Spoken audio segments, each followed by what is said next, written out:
Hi everyone, welcome to a guest stream. I'm here with Ike Nwanze.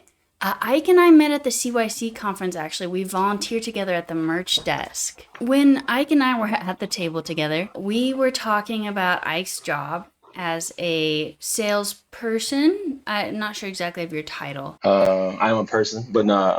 I'm a design consultant, so I do Okay, work in design consultant. sales. So that is what I do. I help with designing and selling and installing custom blinds, and when people buy new homes, that's what I do. And how long have you done that? That current role, and not current, that role I've done almost. I'll be 10 years in June, so quite a while. At the same company? Same company. Wow. That's the longest I've ever done. I think before that, maybe the longest job I ever held was maybe 3 years, so a very long time. So can you just give us like an update from so you've been there for 10 years and now you're doing 100 devs and trying to move into software engineering. What made you want to transition? So many things. I think that probably like I like my job. I make decent money, but I think that as time went, I started to feel like I could do other things and I had other talents to use. I've always loved tech. I've always been interested in it and dabbled with it. I did it a little bit in college and kind of just let it go.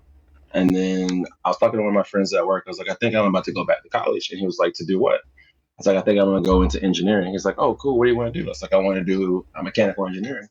Oh, for what? It's like, I want to work on like EVs. And he was like, man, that's a lot of school to do that. It's like, why don't you think about doing software engineering? You can get into a EV company by doing that. I was like, I know what it is, but I don't really like, I don't know like that, right? And so he kind of showed me what it was. And I was like, oh, I could do that. And then I ended up talking with somebody at my office and talking to that dev team. And one of the I guess the head of the team kind of took me under her wing a little bit, mentorship, and then she ended up leaving on maternity leave, and then decided to go be a full time mother. So that kind of went away. And about a Mm. year or two later, I was in my car listening to podcasts coming from the gym. I was like, I should get back into software engineering. So I went on a podcast app. I searched software engineering, and a podcast popped up. This was like 2 years ago, and it was Leon. I don't know who he is at the time. He's talking about 100 devs and about this cohort he has. So I go look it up. I sign up for it. I'm waiting to get invited. Then I find out that it had been over with for years, but right. But that's how I got into 100 devs. Just random luck. Heard Leon on an old podcast, and I loved his whole like atmosphere. I was like, yeah, I could do this. So that's how it started. Wow. And like so you didn't like pick software engineering at least initially. Why did you like are you good at coding? Do you have like a knack for it or do you is it just like, yeah, I mean, I can code, I guess, maybe, I don't know. To be honest with you, and I feel like I'm good at whatever. Like I can do anything. I'm that person. And That's awesome. so, like I said, I had taken a class in college. I started doing the software engineering thing in college like a long time ago, and I Okay. just kind of let it go just because just life at the time. And so when I saw it again, I was like, okay, I actually have interest in this, and I would love to be able to build. And I just kind of on my own started just messing around. I was like, this would be really cool to be able to kind of manipulate things in this way. So yeah, I would say it wasn't like some huge interest I had before, but once I started kind of dabbling with it, I love the idea. And a lot of it had to do with I don't know, just looking for something that felt more impactful. And like what type of impact are you looking to make? I'll put it this way, right? I feel like sometimes in certain roles and in certain things, you feel like all you do is check a box, or like right now at my job, my goal is money, and we are quantified by how much we sell. And I do really well at it. I'm a multi-year million dollar seller. I have all the trophies for it, but at the end of the day, it gets a little odd feeling, right? That you're so tied to results like that it's just money, money, money. And we all need money, right? But at some point, it's like I could do other things. And so it's like getting the software, I can help build anything, right? And so my biggest goal is kind of knowing what software engineering is as an additional or kind of alternative route to make good money, Hmm. but be impactful in other ways. My thing is, once I get in the door, I would love to help people that may not have thought they have this as a route or option for them to know that it is an option for them, right? So That's kind of one of my biggest motivators, is just hoping I get there fast enough to be able to help other people get there as well. I mean, it's not a rush, I guess. I I was thinking, or I think we said this on stream somewhat recently, but like I've been doing the software engineering journey for 5 years now, and Mhm. I've fallen off for the last 2 years. If you remember me telling you about that at CYC, and then people were like, "Yeah, but Rufio, that's like 2 years," and I was like, "Well, that's true. Like in like an 80-year life, what is like 2 years or 5 years? You know, like there's no Exactly. rush as long as, or I guess that's not necessarily true. There's no rush if you're in a good position, like financially, you know? Like, if you aren't, then yeah, there's a little bit of a rush because you want to be in a place where you can support yourself, right? For sure. Yeah, and I guess I've been working on that too, the feeling of feeling rushed, because Okay. I had some time where I got really really deep into it, and then I would get stuck on really mundane details, and then it would kind of throw me off course. And I had a time where I think I stopped for, like you said, I think I stopped for about 2 years at one point. And I looked up, I said, man, I would be so far if I hadn't stopped. And so I'll get into these ruts where I get real down on myself about it, and because I have a really bad issue with all or nothing mentality. I do it in every Mm, aspect. I do it with the same. gym. I do it at work. I do it with coding. Like I say, okay, I'm gonna code for 3 hours tomorrow, and then I find out I don't have 3 hours. I just won't do it at all, right? Instead of taking the 30 minutes, and I might fall off for a week, and I could have put together 3 hours over a week, but I got nothing at all, and that's a really big issue I work on. So I've been more intentional about taking small victories, taking the chunks. If I only get 20 minutes today, it's way better than doing nothing. So I'm definitely working on that in every aspect of my life, just taking the small wins. I feel like it's an easy concept to be like, yes, obviously it would be more beneficial for me to do at least a little bit every day than otherwise, but then I'm like I understand the concept, but I'm the same as you where it's like, well, I didn't do that. I guess I can't do it anymore. Like, Yeah, I don't know. exactly. It's I, And you see people do it with like, oh, they're like, oh, I'm on a diet. I'm not gonna eat whatever. I'm only eating 2,000 calories, and then they have a slow. They're like, well, day's gone. I should eat a bucket of ice cream. right, It's right. like, Might nah, as you don't well. have to do that. Right. Yeah, it's a little bit at a time. Lark had a question for you. Lark asked if you are a software engineer right now or not. I mean, according to Leon, I am. 'Cause There you go. I would say yes. So prior to CYC, I had never done anything in any type of professional environment outside of for myself. But at the same time that I met you at the merch table, I also met, if you remember, we volunteered with Kazi. You remember Kazi? Yeah, I remember Kazi. So we talked for a while. He said, "Oh, I live in Houston now." I said, "I live in Houston." "Oh, when you get home, hit me up. We'll talk." I messaged him, and he actually ended up. We talked on Zoom for a while, and he invited me to come work with his company as an intern. So now that's what I do right now. I've been doing it since we left CYC, building an app that I will not speak about, but it's going to be something super cool and actually uh, will bring value. I won't say anything else. I don't get fired from a job I don't have. Oh my Uh, God, congratulations. Thank you. But that was actually extremely surreal, right? Because I go into this place, and at the moment, I'm like, I'm not even close to being ready to speak about anything to do with software engineering. I'm just really here to, because Leon was heavy on, hey, get in the community, people that are doing what you want to do, and just kind of get feel that vibe. So I was just there for that reason. I didn't expect anything to come out of it, but I talked to everybody that I saw, and just ended up getting lucky a couple times. So Yeah, wow, that's amazing. And I mean, I think that it's really nice to get like hands-on experience in a project as well if you have the opportunity to. Like it's a different way of like programming almost, you know? absolutely.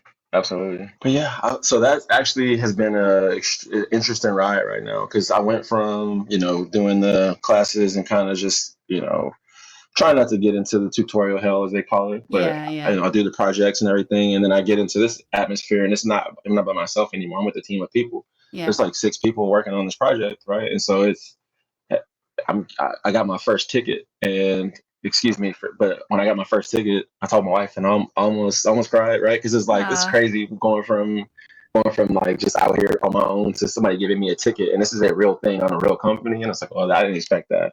And then when I finished it, and I hit the button to test my front end and back end together, and I saw my feature run, I almost lost my mind. I sent it to my dad. We didn't even talk like that either. I sent it to my dad so he could see it. I was geeked up. So no, it's been super cool. But I walk into this thing, I've never seen Mentine before. I'd never used JSON before. Like all these tools I'd never touched. So like I'm learning the alphabet, and you're asking me to write a novel, and I've just had to go from 0 to 100. So it's been very, very interesting. and drinking from a fire hose. 100%. Yeah. So do you still have your sales job alongside this internship? Yes, I do. That job is 7 to 4 every day. I get up at 4:50 a.m. Get home about 5 a.m. maybe 5 p.m. I hang out with the fam for a little bit, and if I can squeeze out the time, I go 100 devs. But Holy shit. this last couple of weeks has been mostly just working on the project because we're in the middle of stacking sprint right now. So I had to kind of pick and choose which one I was going to do, and so I had to go that way. So yeah, I get home, work on my features, and kind of everybody in it is not employed currently. So a lot of people are doing work all day, every day. It's just like Mm, showing stuff, So I'm like, so I get home, and as soon as I can, I kind of jump on it. So yes, but yes, to answer your question, I still have my full time 9 to 5. That is what pays the mortgage at the moment. So wow. Well, thank you for coming on stream and like taking the time to be here. Given that you've such a busy no, schedule. no, I wasn't gonna say no. This is cool too. Like right, like I said, that I was only at CYC for one day, and so all this was because I had to fly out. Because I'm an old man, I have a daughter in college, so I had to fly out to go see my daughter the very Mm-hmm. next day. So I was only there for the first day, but like Mm-hmm. it was extremely impactful just because how small the environment was. You were able to actually see people and meet them and see them multiple times in a day. So even just meeting you at the table, right? It was a small enough environment that we had to speak, right? So Yeah. I don't Yeah. know. Well, since no one in chat was at the table with us, it's been a while. It's been like a month and a half now since CYC, I think. Um, but we talked a little bit about like networking, and we talked about different ways of like asking questions and applying sales techniques to like networking and job interviews and whatever. I feel like it's widely applicable to literally any area of your life, honestly. And one thing that I said to Ike is I asked Ike if he'd want to be on stream, and I was like, I think that the viewers could benefit from this because like there are ways that we can do better at like engaging with people and get them to buy into us. And so I wanna talk about that a little bit. So like Okay. so when you are like one thing in particular that I remember is that there were like two different ways of asking questions that you said. There Hmm. are the open-ended questions, and then there's the ones that could be answered by like a yes and a no. Would you like to talk about that a little bit? Yes. So funny. It's close-ended, but so open-ended question is anything that's gonna it's gonna garner a multi-word answer or more than just a yes or no. And closed-ended is always gonna be yes or no. So, do you want to go to the movies? Yes, no. Um, but if I would ask you, what are you doing later? You have to say more than just yes, no. Then at that point I can ask you more about the movie, right? So, and I think that the way I use it in my job, I'm in sales. I think people hear sales and they think that I'm a used car salesman like Matilda's dad on the movie, right? But that's not what I do. I do consultative selling, where I ask you questions, and in that conversation, I discover what it is that you need based on what you told me. I Mm-hmm. repeat it back to you. You said you were looking for a tie-dye sweater because it's getting cold. Okay, cool. Well, if I do have, and I'll go into what it is and that I have it. And so I think if you ask somebody a question, like even in the networking environment, are you an engineer right now? Yes. And oh, where do you work? This place, right? It's like that. Whereas even when we're at the table that first night at the little bar, people were asking questions to different people that were there, and a lot of answers would be very dry, very stale, and it was very hard to keep a conversation stretched. Right. So I think you have to ask questions that make you feel and look more curious. People love speaking about themselves more than anything. So all I want to ask you about is you, because I don't matter. I'm looking to meet you, right? I already know me, right? So I think that's a big deal. And then, but yeah, I think that's the biggest thing is with sales or anything, networking, talking to somebody new, trying to find a date, whatever you're trying to do. Asking questions that just require a yes or no is going to get you absolutely nothing, because most people aren't, especially if somebody's not already extroverted, they aren't. You got to drag it out of them. So you have to make sure the question keeps them talking, like like Lark said, right? The question needs to make them have to say more than just yes, no. So Yeah. and I did see a lot of examples of it during that first networking. I guess that we had like a little day zero little thing we went to, and I saw a lot of that at that networking event. Just people that could have gotten way more done that were just answering yes, no, and then walking off.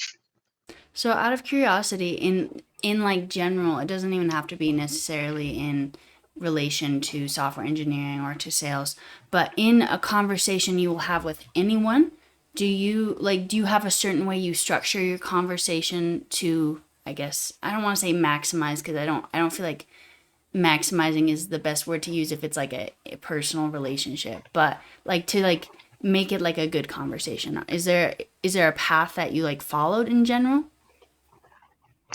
No. At work, yes, but in life, no, because I'm not focused enough to think like that. Okay. I Okay. don't, I don't, I don't, I don't have that kind of like. Some people do it, but I think it feels. If you ever read like How to Win Friends and Influence People before, Mm-hmm. like a book like that can. People do that in real life, but it's dangerous, right? Because it turns into where you feel very Right. plastic, very superficial. I can kind of Yeah. tell that you're trying to set me up, right, for a conversation. Don't love it. So there's that. So I just try to speak to people very normally in general and just ask questions about you because I'm legitimately curious. I think Mm-hmm. that is, if you can just take away anything about talking to people, be curious and try to find out about that person. And that should be the end of the story. And if that's your goal, then you don't have to have a technique. You're being genuine. I can tell if you're being fake. I won't accept it. I will end the conversation. So it's yeah. I never do that to anybody. Okay. Fair enough. I'd say that like for me, I don't know if I like follow a, what is the word I'm looking for? Like a, there's like a path I follow every time, but I'll do something similar where I'll be like, hey, like, how are you doing? Where are you from? And I'll just try and be curious about whoever I'm talking to.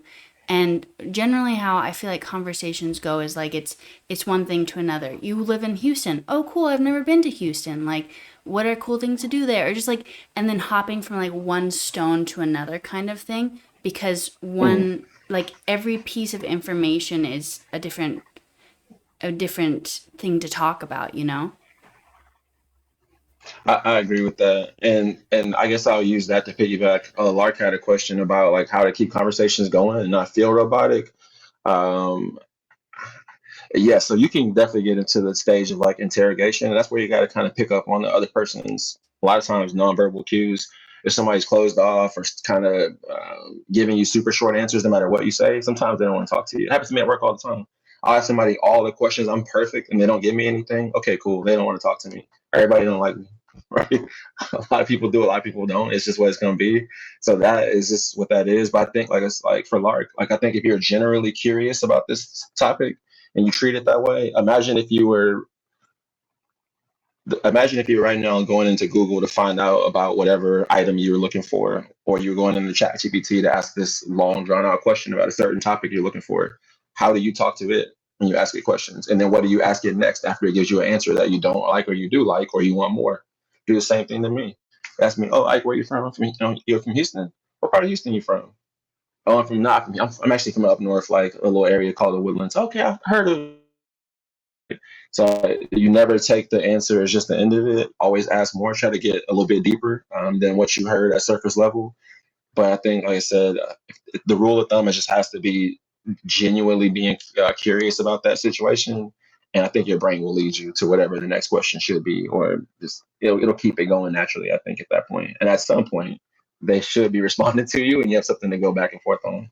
Right. There has to be some level of like reciprocity, I guess you're saying. Like they have to be willing to engage in the conversation with you for it to be a conversation.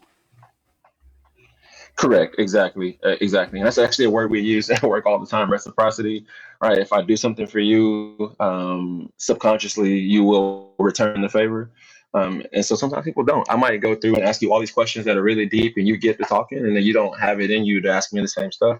And I don't take it. I don't. Everybody doesn't have that gift, or they know how to do it. So I don't. I don't think anything of it. But like you said, reciprocity for sure, and picking up on people's social cues should help you kind of get through that conversation. That's why you mentioned Mayan Wolf. Shout out to Mayan Wolf. When I got to Dallas, I got off the plane. I was already my plane was late. I had all my bags in hand as I got to the. We had pickleball that first day, and she didn't play pickleball, but she allowed me to drop all my bags off and watch them for me. So I appreciated that. That's awesome.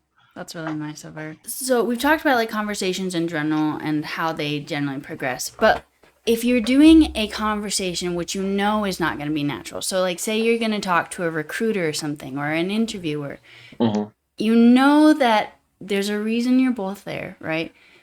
And they want something out of you, you want something out of them. Like, how would you approach that with sales tactics? I'm talking to a recruiter. Sure. I mean, for them, I treat them the same way, honestly, because I think that they know what you're there for. You know what you're there for. Hmm. But I think as soon as I stop being robotic and just talk like a normal person, I think it's disarming. I think it's non-threatening. I think it allows people to open up more and as we say, people will buy from who they like and trust, and you need to build rapport with somebody. It's the same in everything. So yes, I know I need you to help me get a job, right? But I don't need to walk in and say, "Hey, what's up with the jobs?" Like, you know what I'm here for. We can talk regular for a second, and then we can get into it, right? So I don't think I have a different approach with anybody. I'm always the same thing. I didn't have a different approach at CYC. I don't have it. I don't ever switch. I don't. We call it code switch, and I don't code switch. I just talk how I talk, and that's just what it is, you know. And I think if you do that, it's easier because people can tell when you're being robotic, when you are looking for a specific thing from them, and I don't think it feels good for anybody. So I would say just be a normal person, no matter if it's a recruiter, if you're at an interview, because you're going to be that. If you're at an interview, you're going to be that your real self after they hire you. So why would you be a different person at that Right. point? You know what I mean? Right. Are there are the things you could do, however, to like sell yourself better, do you think? Uh, Probably.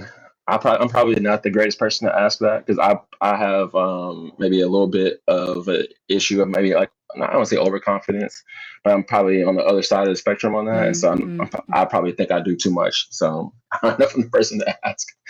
But I would Fair say enough. as far as selling yourself, I think that like Leon talks about all the time, right? Like if you're not going to do it, nobody else is going to do it for you.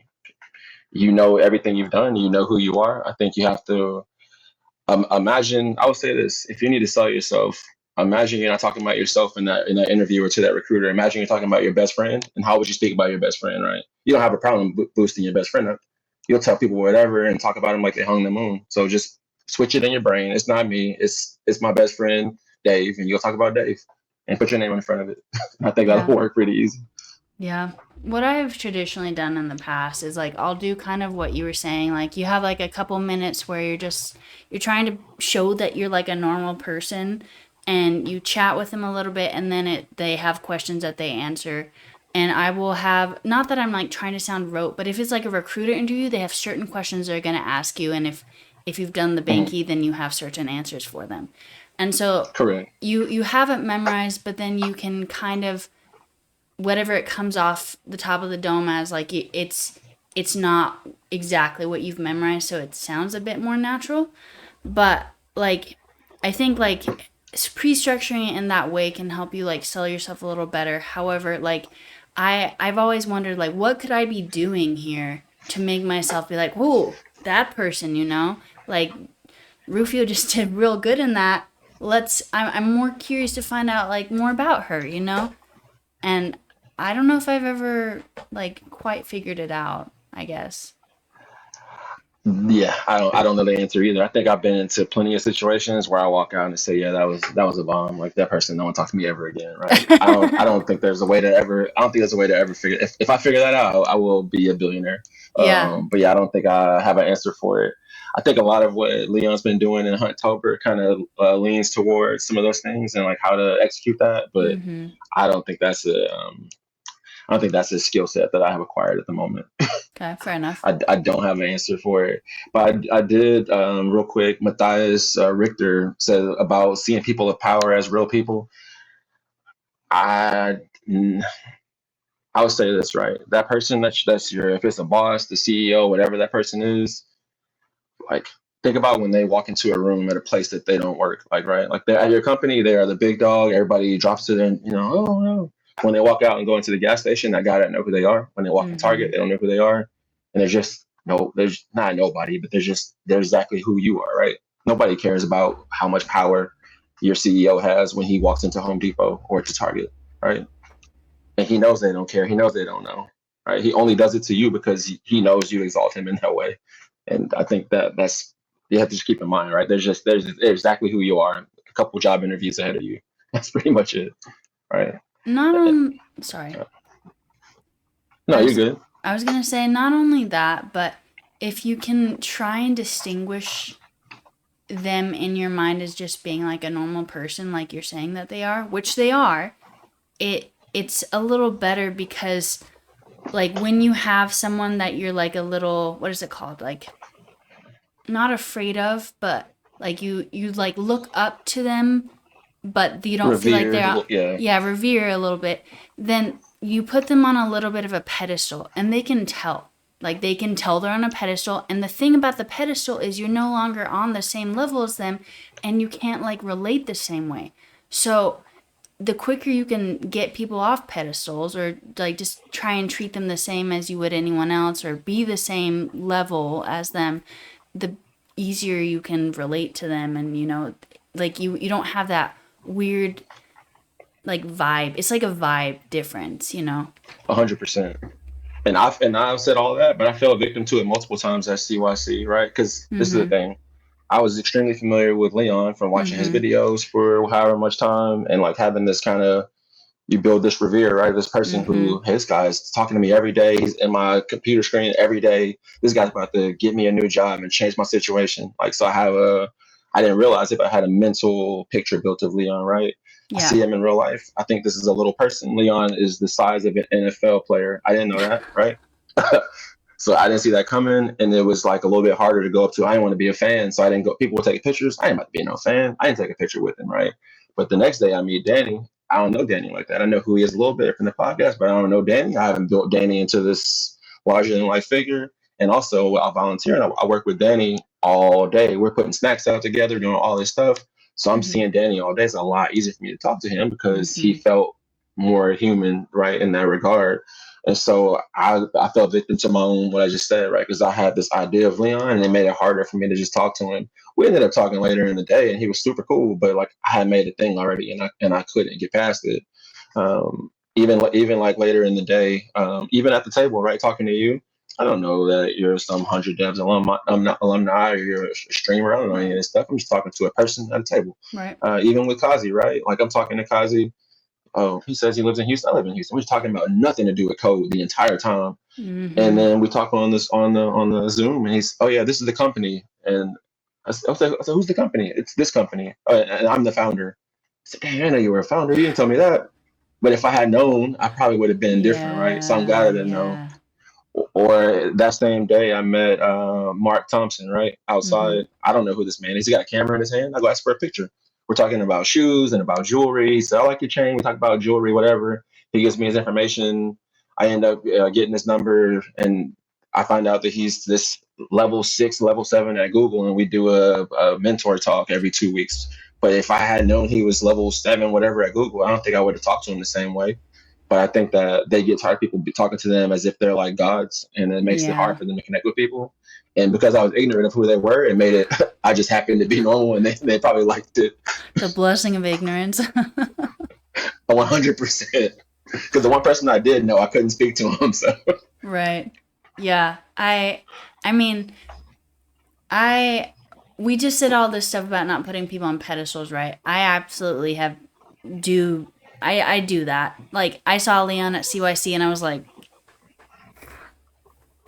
that's Leon. I've seen him on screen for years. I cannot believe Leon just said Rufio multiple times. Like that's my name, but Leon is a real person. We're all real people, and it's I guess it's easy to be like, yeah, don't put people on pedestals. It's another thing to be like, yeah, I know this person. I've seen this person. I've seen the work this person puts out. I really admire this person. How could I not? And just like fighting against it regardless. It's very difficult to do it. Was that your first time meeting Leon in real Yeah. life? Yep. Okay. Yeah, I think a lot of people met him for the first time, and everybody was like I said. Like what threw me off the most was like in the camera, he's like a little dude, and then he looks this kind of 6'5", 250. Like it's a giant, right? But you don't think that because he looks little on the screen. So that probably threw me off the most. But like you said, this person who you've seen all this time, and you Mm-hmm. see him in real life. So like that's the only person who I had that issue with, and it's because I had seen him so much, and so I didn't take my own advice in that moment. But I didn't have enough time to take my advice. It happened too quick. Right, right. Just a brief moment and then gone. Yeah. Yeah, I actually had that happen a little bit. I had some people at CYC be like, "Rufio, why are you so tall?" Because my camera is up from me, and it makes me look Um, smaller in my chair. Anyway, it was a funny thing. It's funny to like go from online to real life or vice versa. It's just they're very different spheres almost, and it's very interesting when they intersect. that is interesting. I did realize you were very tall. Were you taller than me? I don't know. How tall are you? Maybe 5'11". I don't know. I I'm look very little in this 5'10". camera. I'm not little. I'm Okay, so 5'10", so I we're might probably be a the same little size shorter than then. you. Yeah. Yeah. I mean, and then it But I doesn't. remember, I think you might have been taller than me that day. Oh, yeah? Was I wearing tall shoes? I I don't didn't. know. Might have had No, these thick heels. I was probably just short that day. I you had a college age daughter. You do not look old enough for that. Oh yeah, I'm a full on grown up, Full on adult. all the way Congratulations. adult. Yeah, yeah. I have a daughter. She is in school right now for mechanical engineering, and then she will do aerospace. Wow. Wow. Well, that's Yeah, very cool. that's my secret motivation. Is man, I probably should get a little smarter, so I'm not the dumbest person in my house. You just learning alongside your daughter. Both of you are engineers. Oh, and I'm not like her at all. She is the smartest human being I've ever met in my life. She's ridiculous. I mean, I believe that, and also you said that you're one of those people that's good at whatever they do. So, I am, but she's good at whatever she does. She's like naturally gifted, and her work ethic is unreasonable. Like if you FaceTime her right now, I promise you she's in the library. She's never not there. She's mm, either at softball. She's also a Division I softball player, and on wow, top of that, she's doing engineering. So she's either at practice or in the library 24/7. wow, Nothing in between. And I didn't wow. have that kind of motivation when I was that age. Yeah, I mean, same. I feel like I had higher motivation in college, and I've tapered off in the years since. It is what it is. It happens. We get tired. Can you adopt us, Ike? Lark says. Um, 23 children. yeah, I got a. You can sleep in my office on the floor. I got a little space right over there. You can put a little. We get like a little futon. There you go. Party in your office. So, Yeah, we got a little space. what is like going back to like sales? What is like your common, I guess, thread that you'll follow in like a normal sales talk? You say that you're doing consultative, so you talk about like my sweater, for example, and hey, we sell tie-dye sweaters like that. But could you like Mhm. walk me through like if there is like a specific like steps that you take, like what are they? Yeah. So we have an acronym. They probably use it in other companies with different words. We call it EPSC. So you want to engage, probe, solve, commit. So the engage is me talking to you in the Okay. entry of just, introducing ourselves. You tell me, hey, what's your name? Oh, I'm Rufio. What can we do for you today, Rufio? Hey, it's getting really cold. I'm looking for a sweater. And right, so I've engaged with you, and that's next I probe. Right, I'm asking questions to try to get more information because nobody likes to be told something. Imagine you go to the doctor and you say, "My arm hurts," and he says, "Oh yeah, here's some ibuprofen." And you're like, what? Right? You don't know why my arm hurts, right? So you need Right. to ask more questions. They would never do that, right? So you ask questions and don't just give them a solution. So I would ask you, okay, what makes you look for a jacket right now? Oh, it's getting cold where I live. Okay, where you live? You tell me where you live. Oh, okay, so it's gonna be getting colder later too, right? And so I get more information. Do you have any other jackets, or is this your only jacket you have? Right? I'm getting as much as I can, so that once it's time for me to now solve, which is this S part, right? I'm solving with things that you told me you needed. So I'm not selling you. I don't ever sell you anything. I don't need to. The next person's going to buy something. I don't need you to take anything from me. I'm going to tell you what the options are that will solve your problem. Right. And so you told me you needed a jacket because you live in Chicago and it's about to be really cold and windy. You told me you don't already have a jacket. Hey, this is the best jacket for wind. It's going to do this. It's got a wind blocker in it and it's double lined. You can take this out. Right. Oh, I would love that. Awesome. This is the price. Oh, it's too much. Oh, okay. I have another one that does this. It doesn't have the inner lining, but it's a little bit cheaper.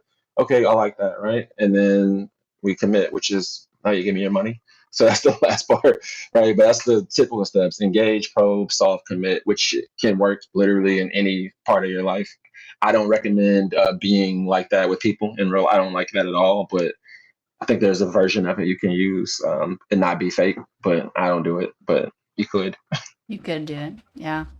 So yeah. what is like the clincher for like getting them to buy the product necessarily? Is it because you've been like, hey, we have all these products that already address the needs that we've already identified, and then it's just like a gone deal at that point? I'm trying to think how I want to answer this without sounding bad. No judgment here. 'Cause I know people have this like stigma about sales, but keep in mind, right? You reached out to me. You came I to me did. for a thing. I've now presented you with the jacket that will do the things that you wanted it to do. Yeah. So my next thing is, all right, Rufio. So we have the tie dye jacket here. It's double lined. It's got the goose down in it. It's gonna block all the wind from Chicago winds. We have it right now. It's on sale for $100. You said you don't have another jacket. It's getting cold right now. Are you looking to get this jacket ordered today? Or is this something we want to get done later?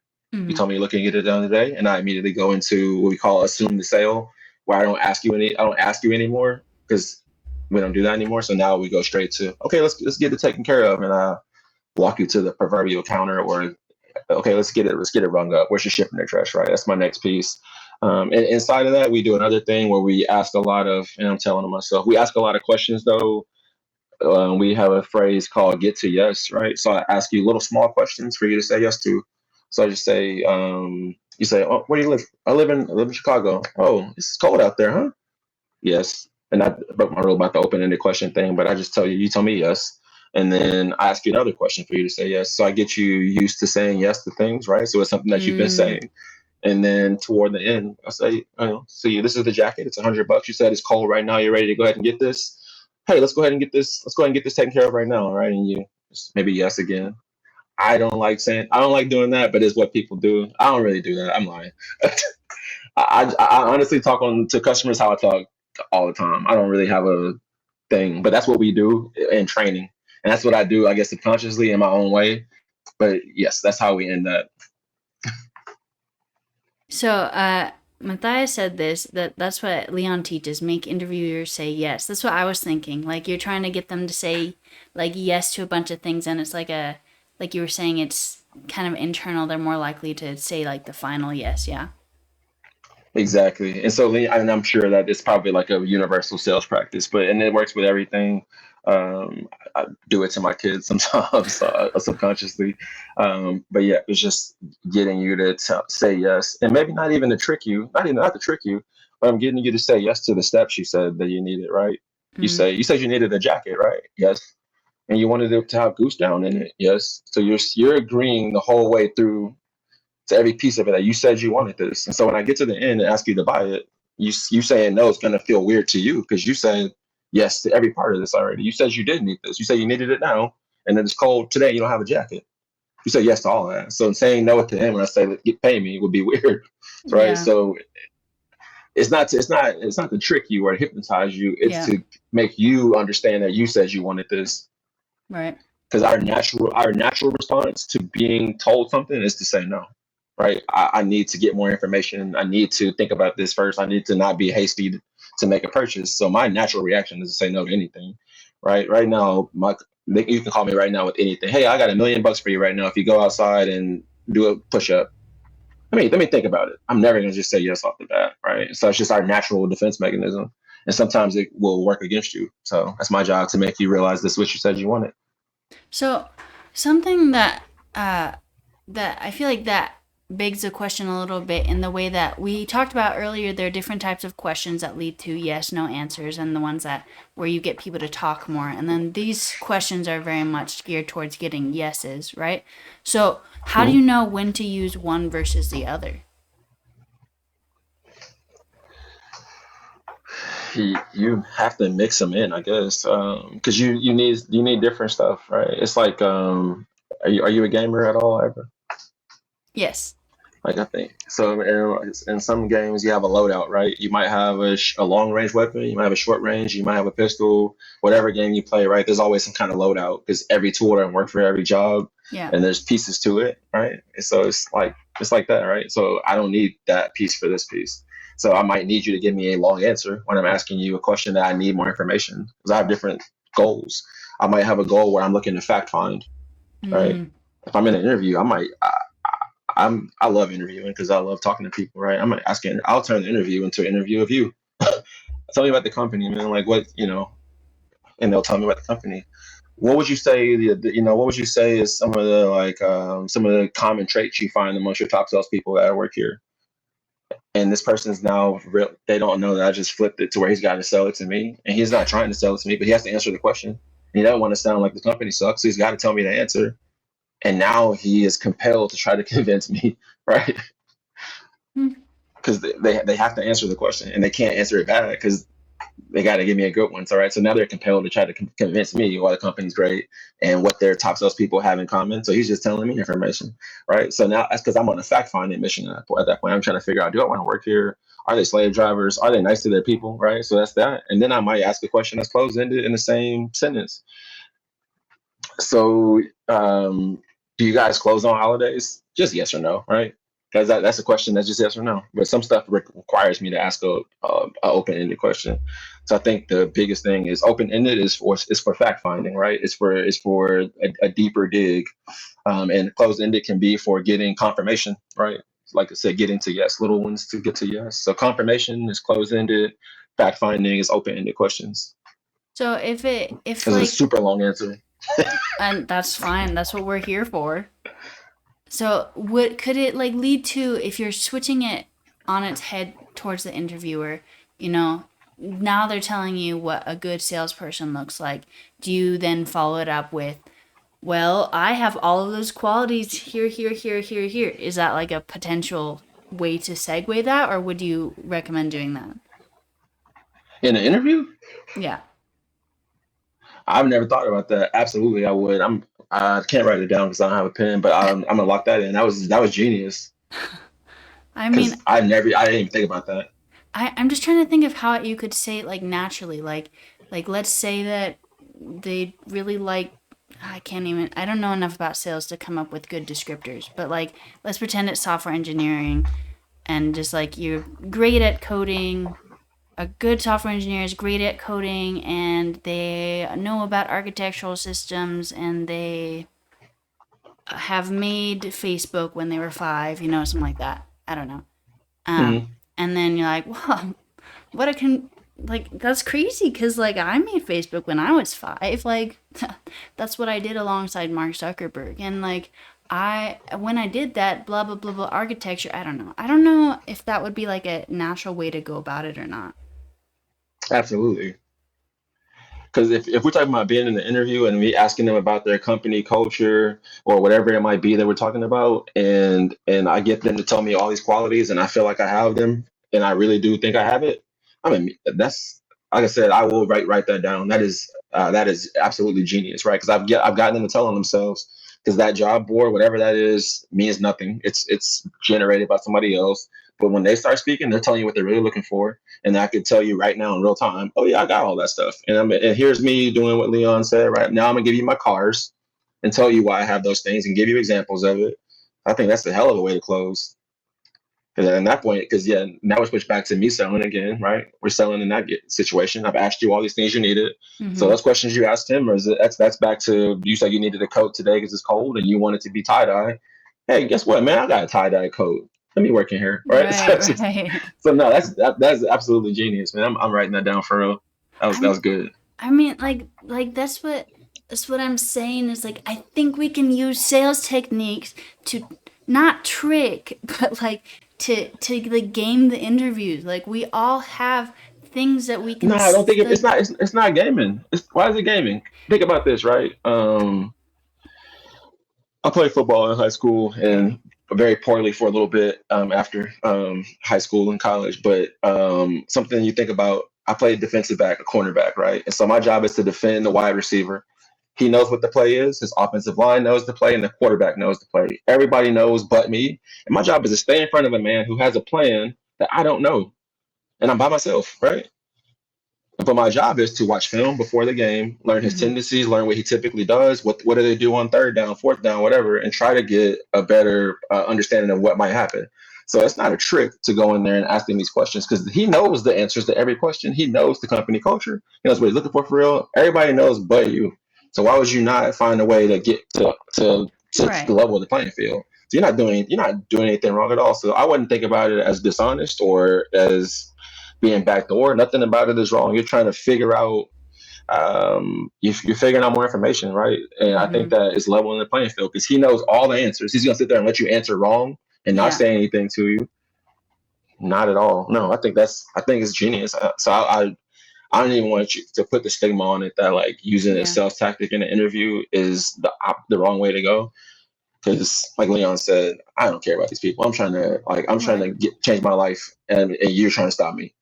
I mean, like I don't think it's like a bad thing either. I think it can be a really advantageous thing. I think that like there that sales uses or like knows characteristics about human behavior and like plays alongside those rules. And I think that that is, I mean, obviously you can it can have bad things that can happen if you do that, but also good things because like you want to show people that you are the candidate that they want, you know? And 100%. and if you can use sales tactics to sell yourself, then like why wouldn't you do that? Like you are like you could be a great engineer at this company, you know? Absolutely. No, yeah, I think it's like anything, right? I think in the wrong hands, there's people out here who use sales tactics and they're the nastiest. I work with the people like that, and they're some of the most successful people in my company, and right, and it's like I'll never match your output. I will never sell what you sell, right? Because I don't have it in me to do it that way, right? And it's Mm. not that's not the norm, but we have people like Mhm. that, and I'll never be able to do what you do because I don't have that in me, right? So I think that you can use anything negatively, right? If you have any Mhm. skill set. So I think that it's not inherently wrong. It's wrong when you use it the wrong way. Yeah. But in a matter of wanting to gain information, wanting to try to level the playing field, like I said, they know every answer to the test, and you don't. And if I ask you for the answer, and you tell me that's not my problem. Right. One thing that Matthias said is that you can't ask what sucks at your company, which leads me to another question I have, which is like how do you like phrase things well in that you can like flip it on their head where you're interviewing them and they think, "Hey, that was like a great question." Like how can you make it so you're asking those important questions but it doesn't sound like, "So tell me why you suck," you know? Yeah, I don't think it's a question you can't ask. You like you say, somebody say you have to just word it properly. I Mm-hmm. think a question like that, the same way I would ask them, hey, what do you see as a common thread amongst your like top salespeople here? And they would give you that answer. I do the same. I'm gonna do the same question when it comes to that. I would ask them something like, hey, look. look, Janet, I know that your company's awesome, right? And everybody loves it, but also I know nothing is 100% amazing. What are some of the things, without telling me too much, what are some of the things that you think that are opportunities to grow your company culture? Or what do you think are some things that you've seen as challenges thus far that you guys are working on up, and she's going to give me an answer that's not real, but I'll be able to read through, and she'll give me a little bit too much information if she's a talker. um you could also ask something like, you know, you guys have an opening right now for a software engineer. The person who was doing the role before me, are you guys hiring because you're expanding the team, or are you filling a slot? If they're filling a slot, awesome. The person who left before me, what happened with them? Did they leave to go on to bigger and better things, or was there? And they got to say something to me, right? So I think that there's a couple of ways to try to squeeze that out. That's probably a harder one to get an answer for, because they don't want to.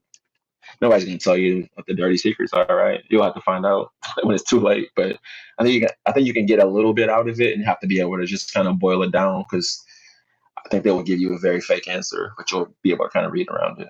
Mm. So that's the answer to that. You can definitely ask that question though. I would flat out ask, "Hey man, what sucks here?" What sucks here? Yeah, I think it's really cool that you just came up with like a nicer way to say that off the top of your head, because I could never. Like I have the curse and the gift of bluntness, so I would say what sucks here, but I shouldn't say what sucks here, right?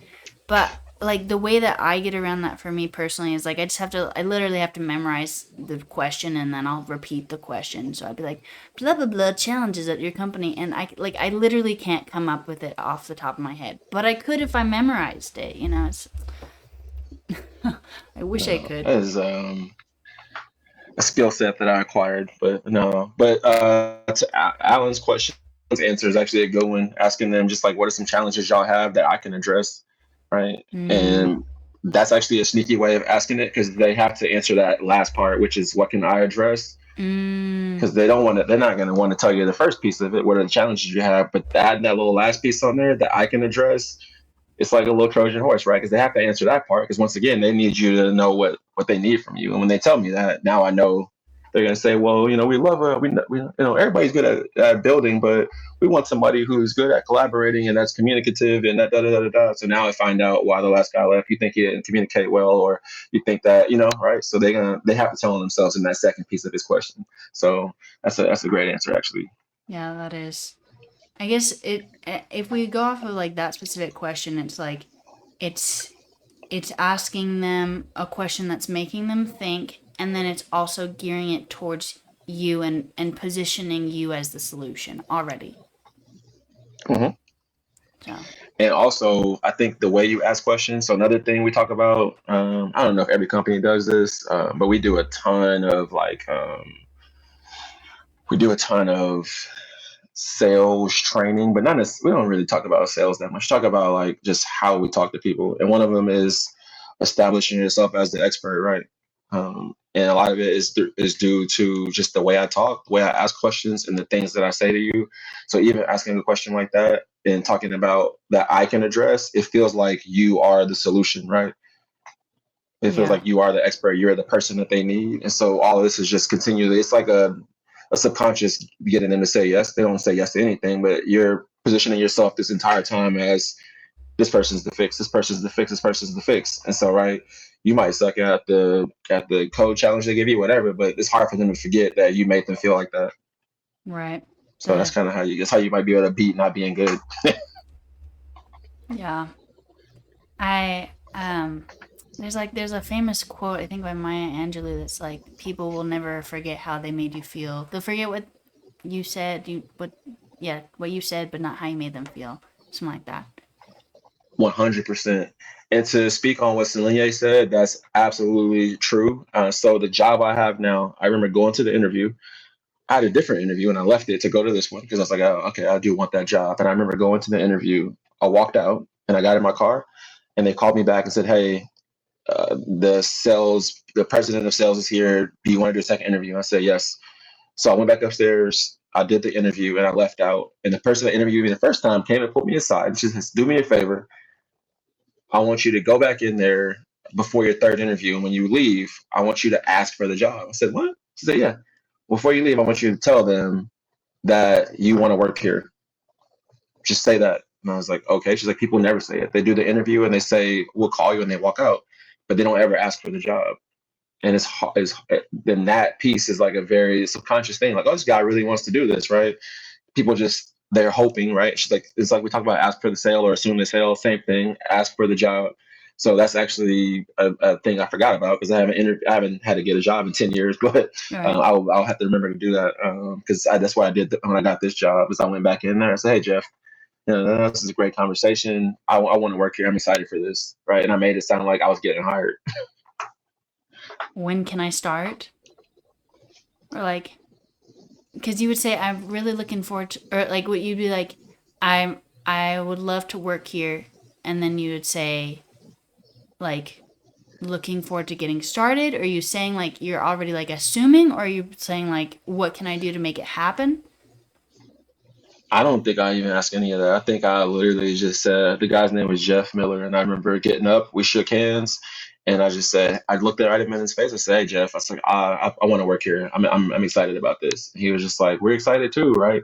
And once again, it was one of those, like, I didn't know at the time, but like the subconscious saying yes, right? And it could have meant nothing, but I think it's just a small little touch. I don't think you have to say anything extra. They know you want to Mm. work there, but saying it out loud is like a different thing. Because if I Mm. get 10 people that interview and all 10 have the exact same skill set, they're all the same height, same weight, same face, Mm-hmm. is if you could do an extra little thing to throw another feather in the cap, I think it's worth a shot. So I think it's a big deal. I think it's subconscious, honestly. It's kind of like the thank you letters afterwards. Like you send a thank you email or a thank you note or something. Just be like, hey, like, thank you. Absolutely. Absolutely. So when you like learned sales techniques, is there like a book that you read? Was it training through your company? Like how did you learn? On a professional level, I would say there was never a book. I mean, I've read books over time. Sorry, a Uh-huh. cat just walked in here. I've read books over time, but no, at our company, we do a lot of, they call them like PKs, like product knowledge, where we do stuff like that, or we'll sit Mm. and do breakout classes. And like if there's something that somebody excels in specifically, like say you excel at, I don't know, your average order is the highest average order in the company, and it's been that way for a year. Somebody's going to go talk to you and try to figure out what is it you're doing different, and then at some Mm. point we're going to get a meeting invite to go sit in a 10-person training with Rufio, telling us what the tactics are to get to the same kind of average sale that Rufio has, right? So we do a lot of that, right? Letting people individually, not managers, not trainers, but just us, the people, will, hey, you're really good at that thing. Do you want to teach the team how you do it? So we do a lot of that. Mm. And then we have a thing, well, we don't do it anymore because we just got too big too fast. But for a while when I got there, we had a thing called Academy Bay, where one of our sales coaches who was really good at sales, you would sit with him for 2 months almost. You couldn't sell anything in a classroom environment, a lot of mock stuff going on. And then after you're done with it, you sit with him side saddle, and he's there with you the whole time you're talking, taking calls. Every call that ends, he's telling you what you could have said, what you could have done different. We're just kind of like tweaking stuff, tweaking stuff, tweaking stuff. And you go from taking 1 or 2 calls a day to more and more and more. So it's kind of how we did it. It was a lot of like learning by doing. The same with code. You can Mm. do it on a video all day long, and then the second you get handed the ticket, it's a whole different story, right? So same thing. You can learn all you want until you have to just get on the talk to people. My first call I ever took, I was the best person in the class. I took a phone call. A lady asked me if we had the color blue, and I almost fainted. It's like, blue, right? It's What's a dumb that? question, but I couldn't fathom it. What do you mean blue? All right, so I think that the only thing that fixed that was me doing another one and another one, and by the fourth Mm. one, I was like, oh, I didn't die. Nobody tried to jump out of the phone and kill me. Okay, I can do this, right? It's like anything else, right? The first time you get punched in the face, you realize that people can't really hurt you that bad, and you're not scared of fighting. It's the same thing. I don't know Yeah, if you ever been punched in the face before. If you I haven't, don't. have It's too late in your not. life. I have Yeah, don't start not, now. but I'll do repeated exposure for other things, but not that one, I Yeah, think. yeah. If you get punched as an adult for the first time, you did something wrong. Don't do that. So if there was like one thing that you would want the viewers to take from our chat today, like what would that be? Like one thing where you're like, okay, just like do this thing or like remember this or whatever. Something I never even talked about. Maybe I did for a second. We talked about like how to sell yourself, and I said I'm probably a bad example because I have like a undeserved level of confidence, like based on nothing. I think they call it the Dunning-Kruger effect. Like I Okay. just think I'm that guy. I think that people got to be more like that. Like I met people at CYC. I would ask them, "Oh, what do you do? Are you a software engineer?" And they would say, "I'm trying to be." And then we talk more, and they, "Oh, I built this and I back end this and API, and I did." Like, and they started naming the stuff off that they used to build this app. And I'm like, I don't even know what you're talking about, right?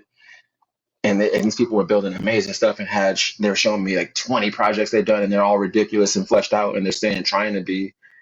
I said, okay, these people don't have any. They're not a lot of people didn't have any confidence, right? And they don't know how to speak about themselves. So I would say that's the biggest thing is like nobody's gonna get mad at you or yell at you for talking about yourself highly. Like it's not gonna happen. And you don't have to be weird or obnoxious about it. But I think doing the opposite is a disservice because I don't think there's anything attractive, and I mean in the professional Mm-hmm. sense, attractive about somebody who's like super meek.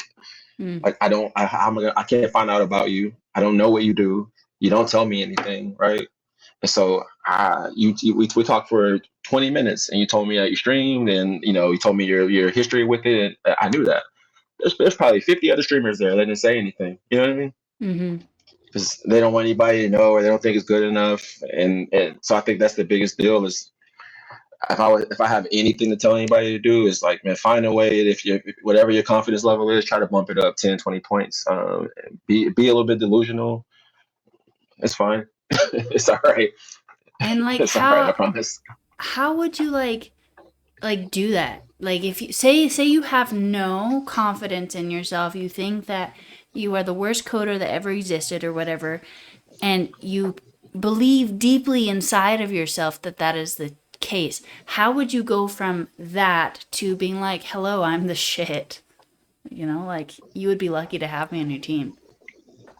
Like Matthias saying, like we said earlier too, about like, yes, how would you do it? And I was saying, imagine you were talking about your best friend and not yourself. Like you would never go in there and shortchange your best friend. You would never go into a room where you're trying to say you had a job, you already worked at, and your friend wanted to work there too. And you telling your boss about your friend. You rolling the carpet out, right? You saying all the stuff, but when it's for you, you shrink up, get weird. No, like talk like that. How you talk about your friend, right? So just take yourself out, switch the name out, and talk about him like that. But I think for me, it came probably from I have an older brother, like 13 years older than me, and he was always just super big on like speaking life into me, just telling me that I was everything, right? So a lot of it is to do with just family and just talking to me like that, making me think I was more than I was, and I never lost that, right? But I would say something I noticed in real life, and you've probably seen it too. It's probably kind of a crude example, but I'll say it anyway. You ever been out in public at the mall at a concert, or whatever, and you see this girl or guy walk by, and you think, man, that person, in whatever version of what you think a 10 out of 10 is, that person. You say, yeah, I would never be able to talk to them. That person's absolutely gorgeous. They're amazing. Oh my god. And you see them, the person walks up to them, and it's some person who you think is not attractive at all, and that's their partner. You're like, damn, how'd they do that? They spoke to him and they treated him like a human being, and they didn't have him on a pedestal, and they Mm, don't probably get spoken to very often because everybody thinks that they're bigger than life, right? mm-hmm. And this person treated them like a human and had spoke to them, and they, oh, I like you, right? So I think that people are walking around and thinking that things are too big for them, Mm, and the thing's probably waiting for you, and you'll never get it because you're never gonna introduce yourself to it, right? So I think that I said it's a weird example, but I see it a lot. I think we all see it. And that's exactly how mm-hmm. that happens. So that person doesn't care about being told no. They don't think that they don't deserve it. They think that they're supposed to be there, and they end up there. And I think Yeah. that we people do it with whatever. If it's Google, Netflix, being a software engineer in general, whatever it is, I think we tell ourselves that that's an awesome thing. I would love it, but that's not really for me though. But I'm not. I'm Mm, not that. And mm. I think you are that. You are that and ask for it. Like you were saying, like ask for the job. I remember like 10, 15 years ago, I went to a movie screening with my cousin and we were in a parking garage. And you know how there's like a little person who lets you, like, you pay for the parking there or whatever? Mm-hmm. Um, She rolls down, my cousin rolls down her window and she's like, "Hey, can we park here for free?" And the person was like, "Yeah, I guess." And then she got free parking. And I was like, how do you do that? She's like, "I've just started doing this thing where I just ask. And if it's a no, then, I mean, it was already a no. But you get so many things in life from just asking because other people don't. And maybe people aren't as opposed to it as like you'd think they would be." And man, that's the word right there, right? It was already a no. It's already a no. Like if I see a thing and you don't ask about it, it's already a no, and it stays that way. If you ask for free parking and then the guy was like, "Man, it's $20," he didn't do anything wrong. It's $20, right? That's what Right, it right. was, and you walk and you pay the 20 and you go park. So all that can happen there is that it stays as what it was when you walked up. It can't be anything worse. And I think that's a great way to look at it. Is whatever that job is, whatever that career change is, it's always a no until you take a shot at it, right? So I think that's a huge thing. Um, Closed mouths do not ever get fed. Yeah. But yeah, I think that the confidence thing is 100% letting go of expectations of yourself, and also letting go of the story you've made up for yourself in your own head, right? You know who Mm, Gary Vee is? Gary Vaynerchuk. yeah. You ever heard of him before? Yeah, He says this thing. I don't know if I can. But he says that he's like, people have this idea that people are looking at you or they're judging you or they care what you got on. I don't know if I can curse in here. Fuck about you. They're not thinking about you. They're not looking at you. I've seen people do gym fails where they're in the gym and everything on the bar falls off and nobody turns around. People aren't looking at you, and you're so worried about not looking cool or embarrassing yourself, and you're out here missing shots because you refuse to look weird for a minute or somebody will laugh at you. Even if they do laugh at you, you're gonna walk away from that situation in 5 minutes and get in the car and never see that person again. And you Mm-hmm. let somebody you never seen before, you never will see again, steal from you an opportunity because you don't want to look weird in front of somebody you ain't never met before. Mm-hmm. Not me. I don't give a fuck. Not at all. Not at Yeah. all. Yeah. It doesn't really matter. It's all, it's like you said, they'll forget about you in 5 minutes anyway. I 100%. I also think like on the other side of no one's really paying attention to you. Also, people can pay attention to you and that can be a good thing. Like for example, if I hadn't told you that I was a streamer and I hadn't asked you to come on stream, you wouldn't be here on stream. Like I made myself Correct. visible to you in that way. I said, "Hey, hi, I'm a streamer." And then, I asked you, I was like, "Hey, I think you have a lot of really valuable stuff to say. I would love to share it on stream." And then you said yes, right? So like while people aren't generally looking at you, it can be really, really advantageous to get people to look at you for whatever it is that you're trying to have that be a thing for. Like if you're trying to I try and recommend people to put themselves out there in some way or another because people want to hire people they know. So like you got to give people an opportunity to know you, you know? 100%.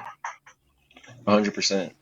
No, I think that's a big deal. And what's funny with that, like you said, at the table when we talked and you told me you were a streamer, it's like, oh, that's cool, But never in my brain was like, oh, I should go be on the stream. I wouldn't have asked about it if you didn't ask me. Mhm. But where you got me, right, is where you told, oh, hey, I think you did the thing that you didn't know you were doing, right? You read back to me what I told you. Oh, you have this, and this. I think that would be valuable to the community, um, using some of these tactics that you, so right. And so you kind of got me to say yes to things that I already told you, not on purpose. You didn't know this was happening, right? And then on top of that, you talked about my favorite subject, which is me. You weren't trying to be flattering, but you were telling me that you thought I was cool, and I was like, oh, I like that. You know what I mean? So I'm Right. gonna say no to that, right? And so when you start telling somebody what their attributes are and that you value those things, it gets a little difficult to say no to that. And then if you read this chat, everybody's saying, oh, confidence, and they're their own worst critics. So keep that in mind too. People that you pass by every day, the guy you think is the biggest CEO in the world, or the guy who's a hiring manager, that man leaves that room, the woman leaves that room, and they also think they're not worth it, right? So everybody's dealing with that exact same thing. And imagine if you can be a part of making them feel a little bit bigger, a little bit brighter that day. Mhm. I think that goes a long way. I think once again, how people feel around you is a big deal. When you walk into a room, when you walk into the room, people are like, "Oh man, here comes Rufio." You don't want that, right? Right. But if they walk into the room and they're like, "Oh man, she's back today," That's what you want. If you can get that to happen, I think you can really do whatever you want. It's a cheat code, or like I let me reframe that sentence. Caring about others is a cheat code. Like being curious about other people's lives and who they are is like everyone wants to, like, I wouldn't say everyone wants to be known, because I'm sure other people, there's some people out there that don't, but most people generally, they want you to be interested in who they are. And like, if you are, then, and it's not like just an act that you're putting up, like that makes all the difference. 100%. I think people can feel when it's an act too, but like, and keep in mind, like everybody's not everybody's not outgoing Yeah, or yeah, extroverted. Everybody doesn't know how to ask for that. yeah. I think even asking for that is odd too, right? But if I know, okay, this person might has a lot to offer, and I go and speak to you, like even think of as I get to see why, like I said, I got to see YC. I was only there for day zero and then day one. I didn't go for the last day. If I get off the plane, I got a backpack on my back and a duffel bag. I walk into this place to play pickleball. Never played in my life. Um, and I walked in off the bat, imposter syndrome. I walk in and I got a big ass gold chain on, and nobody looked like me. And I'm like, damn. I immediately pull my phone out. My wife, I said, hey, I don't think I'm supposed to be here. I don't think I don't fit it at all. She's like, man, please stop. Right. So I let that go. For me, I go in there. And within the time we played pickleball to when it was time to leave, I'm at Pluckers with 9 people. I didn't drive a car. I was in an airplane. Somebody drove me in their vehicle to Pluckers. I'm with 9 people, and we're in there having wings and some beers, talking about our careers and our lives. Right. Hmm. I think by that, before we leave Pluckers, a couple people have already been on my LinkedIn. We've talked. I know what they got going on. I know part of their lives. I know what they built, where they worked, um, all these things, right? And then we go to the what was it, the car yard or whatever we did after that, and I see Hmm. them again. So now, what do? They come and sit where I'm sitting. So now Hmm. we redo that, right? And Hmm. so all it takes is that, right? Just saying hello to somebody. I forgot the guy's name enough. You got to forgive me, but we're playing pickleball, and he's got a shaved bald head and a long red beard. And I just said, I like your beard, dog. You look like a Viking. That was it. And he started talking about something else, and he ended up driving me to Pluckers, and I bought his lunch for driving me to Pluckers, and then we talked again the next day, and right. But it was something that small. I like your beard, bro. You look like a Viking. And that was it.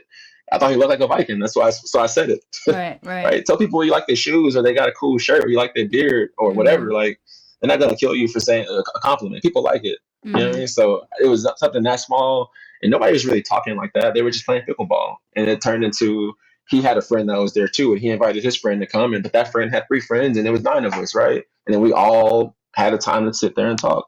So I think a lot of it has to do with just finding a way to speak to people, and the biggest thing you can do is a small compliment. It ain't gotta be anything crazy. Yeah. And it's for me at least, it's more scary when you don't know anyone in the room.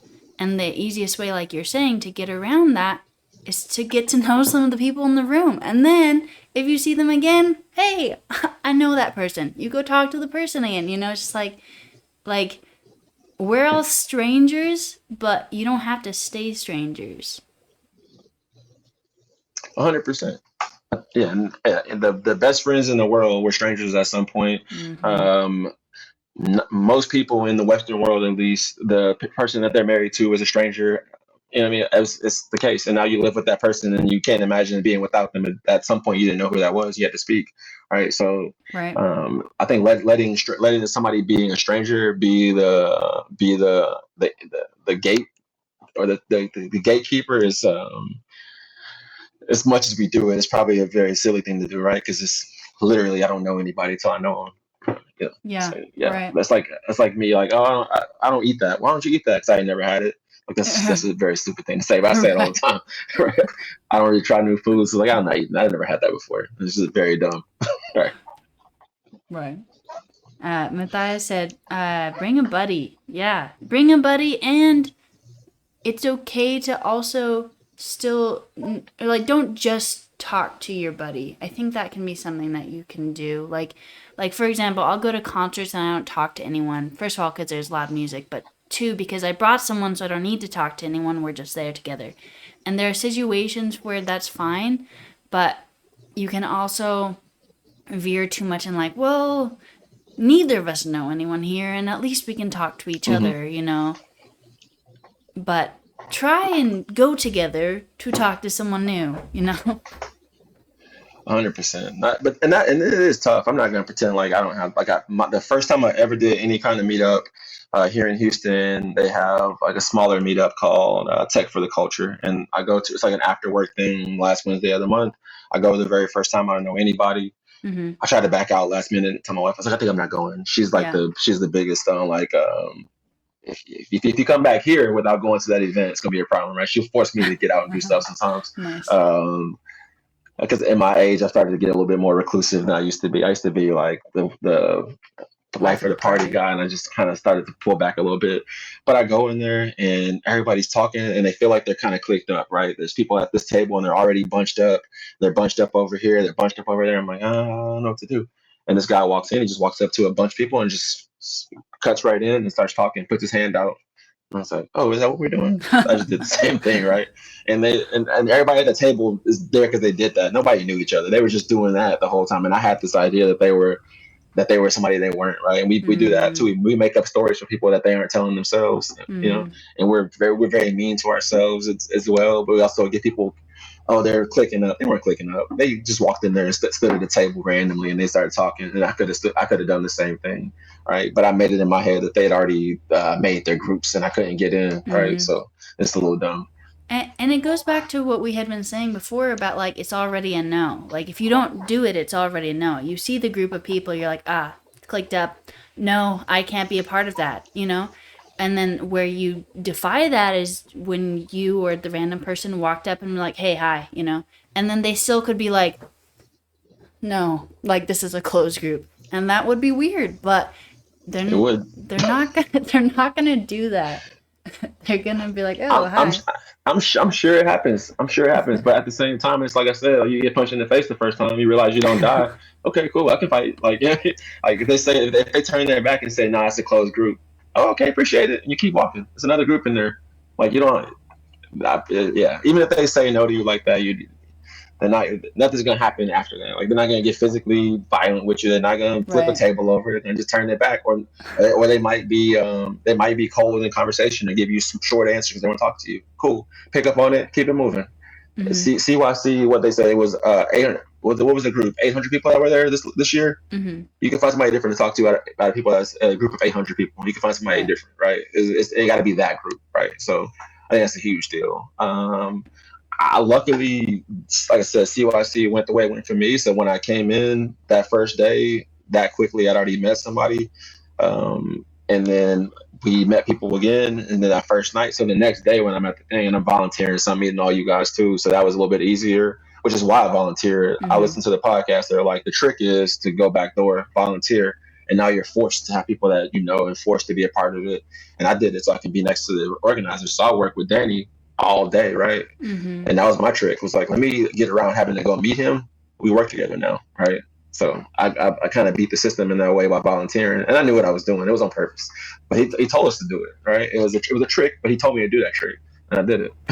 I mean, it goes back to like human psychology or whatever, right? It might be a trick, but that doesn't mean it doesn't work, and it's not necessarily like a bad thing, you know. No. But that's why I love Leon and Danny. If they didn't teach coding at all, they could teach this what I'm doing right now as far as like just like social stuff and people, because they don't care about. A lot of people like to gatekeep information or make things seem mythical and mystical, right? It's like Wizard of Oz. You pull the curtain back, it's a dude back there with a crank, and they tell you that, hey, it's a guy back there with a crank, and nobody wants you to know that, but they'll tell you, no, it's a guy with a crank back there, and it's how you go get to him. And if they tell you all the stuff, right? And they don't. And at no point have we looked at Leon and Danny as if they are less mythical and magical because we know the secret, because they still are, right? And a lot of people are afraid of you seeing that they aren't some big deal, right? And so they won't give you that information. And like I said, they give it to you, and we have no less reverence for them for that. Right. And so that's why I love being in their spaces and kind of going to their events, because these people could have easily acted a lot different and done things differently, and they haven't, and they're super into empowering people and telling you the secrets and telling you how it's made. And I think a lot of people that would not be in these spaces because they don't understand how to navigate or might lack some of the social needs for it are being told by these people like, hey, this is how you do it. This is how you beat the system. It's how you beat, even like I said, even on the podcast with Danny and them saying, hey, at my conference that I run, this is how you beat the system. Volunteer, and you get around all that. So okay, I'll do it. All right. Right. And so I love that. I don't know. I think it's cool. Yeah. And you were saying like they show what's behind the curtain or whatever. And not only do we not judge them for it, but we admire them for it, you know, like people often admire honesty and they admire attempts to help other people, you know? So if you're doing your best to help people and to be honest and you're not trying to be mean, like you're in a good place. I think so. And I think that comes from fear, though. I think people don't want to be seen as not some larger figure, right? And so I think that the thought would be, well, if I tell them how I do it and they realize that I'm just human, then I lose some of my cachet, some of my allure. And it's Mm, like, no, you told me how you do it, and I respect the fact that you did that. Because once again, like, right, you can tell somebody all day all the steps to be successful or what to do, but people really ain't gonna do it anyway. So it's not like uh, him telling me the secret is not going to make me somehow a bigger person in the community than Leon is. It's not going to happen, right? Maybe one day, but today it ain't going to happen, right? And he understands that. He knows who he is. He knows what he is, and telling me is not going to hurt it. It's room for everybody, right? So I think that's a mm-hmm. big deal. Yeah. Well, and like on that point, like just because like if we go off of like popularity, just because there's one popular kid in the school doesn't mean there can't also be another. Like it's not a mutually exclusive. It's not there's only one king Yeah, here or whatever. It's yeah. like say at one point you were as popular as Leon. There's room for both of you there. There's room for all Yeah. of us there. Like if we're all out there helping, there's room. No, for sure. And I think the other thing of it too is that even even thinking about it from a standpoint of like jobs, right? Or like I said, I walked into the conference and I was like, oh, okay, my whole aesthetic is completely different than what I'm seeing in here. Mm, Okay, they might be looking for that. They might be tired of guys who have on red shirts and white pants. They might want a guy in a blue shirt and a black hat, right? So mm-hmm.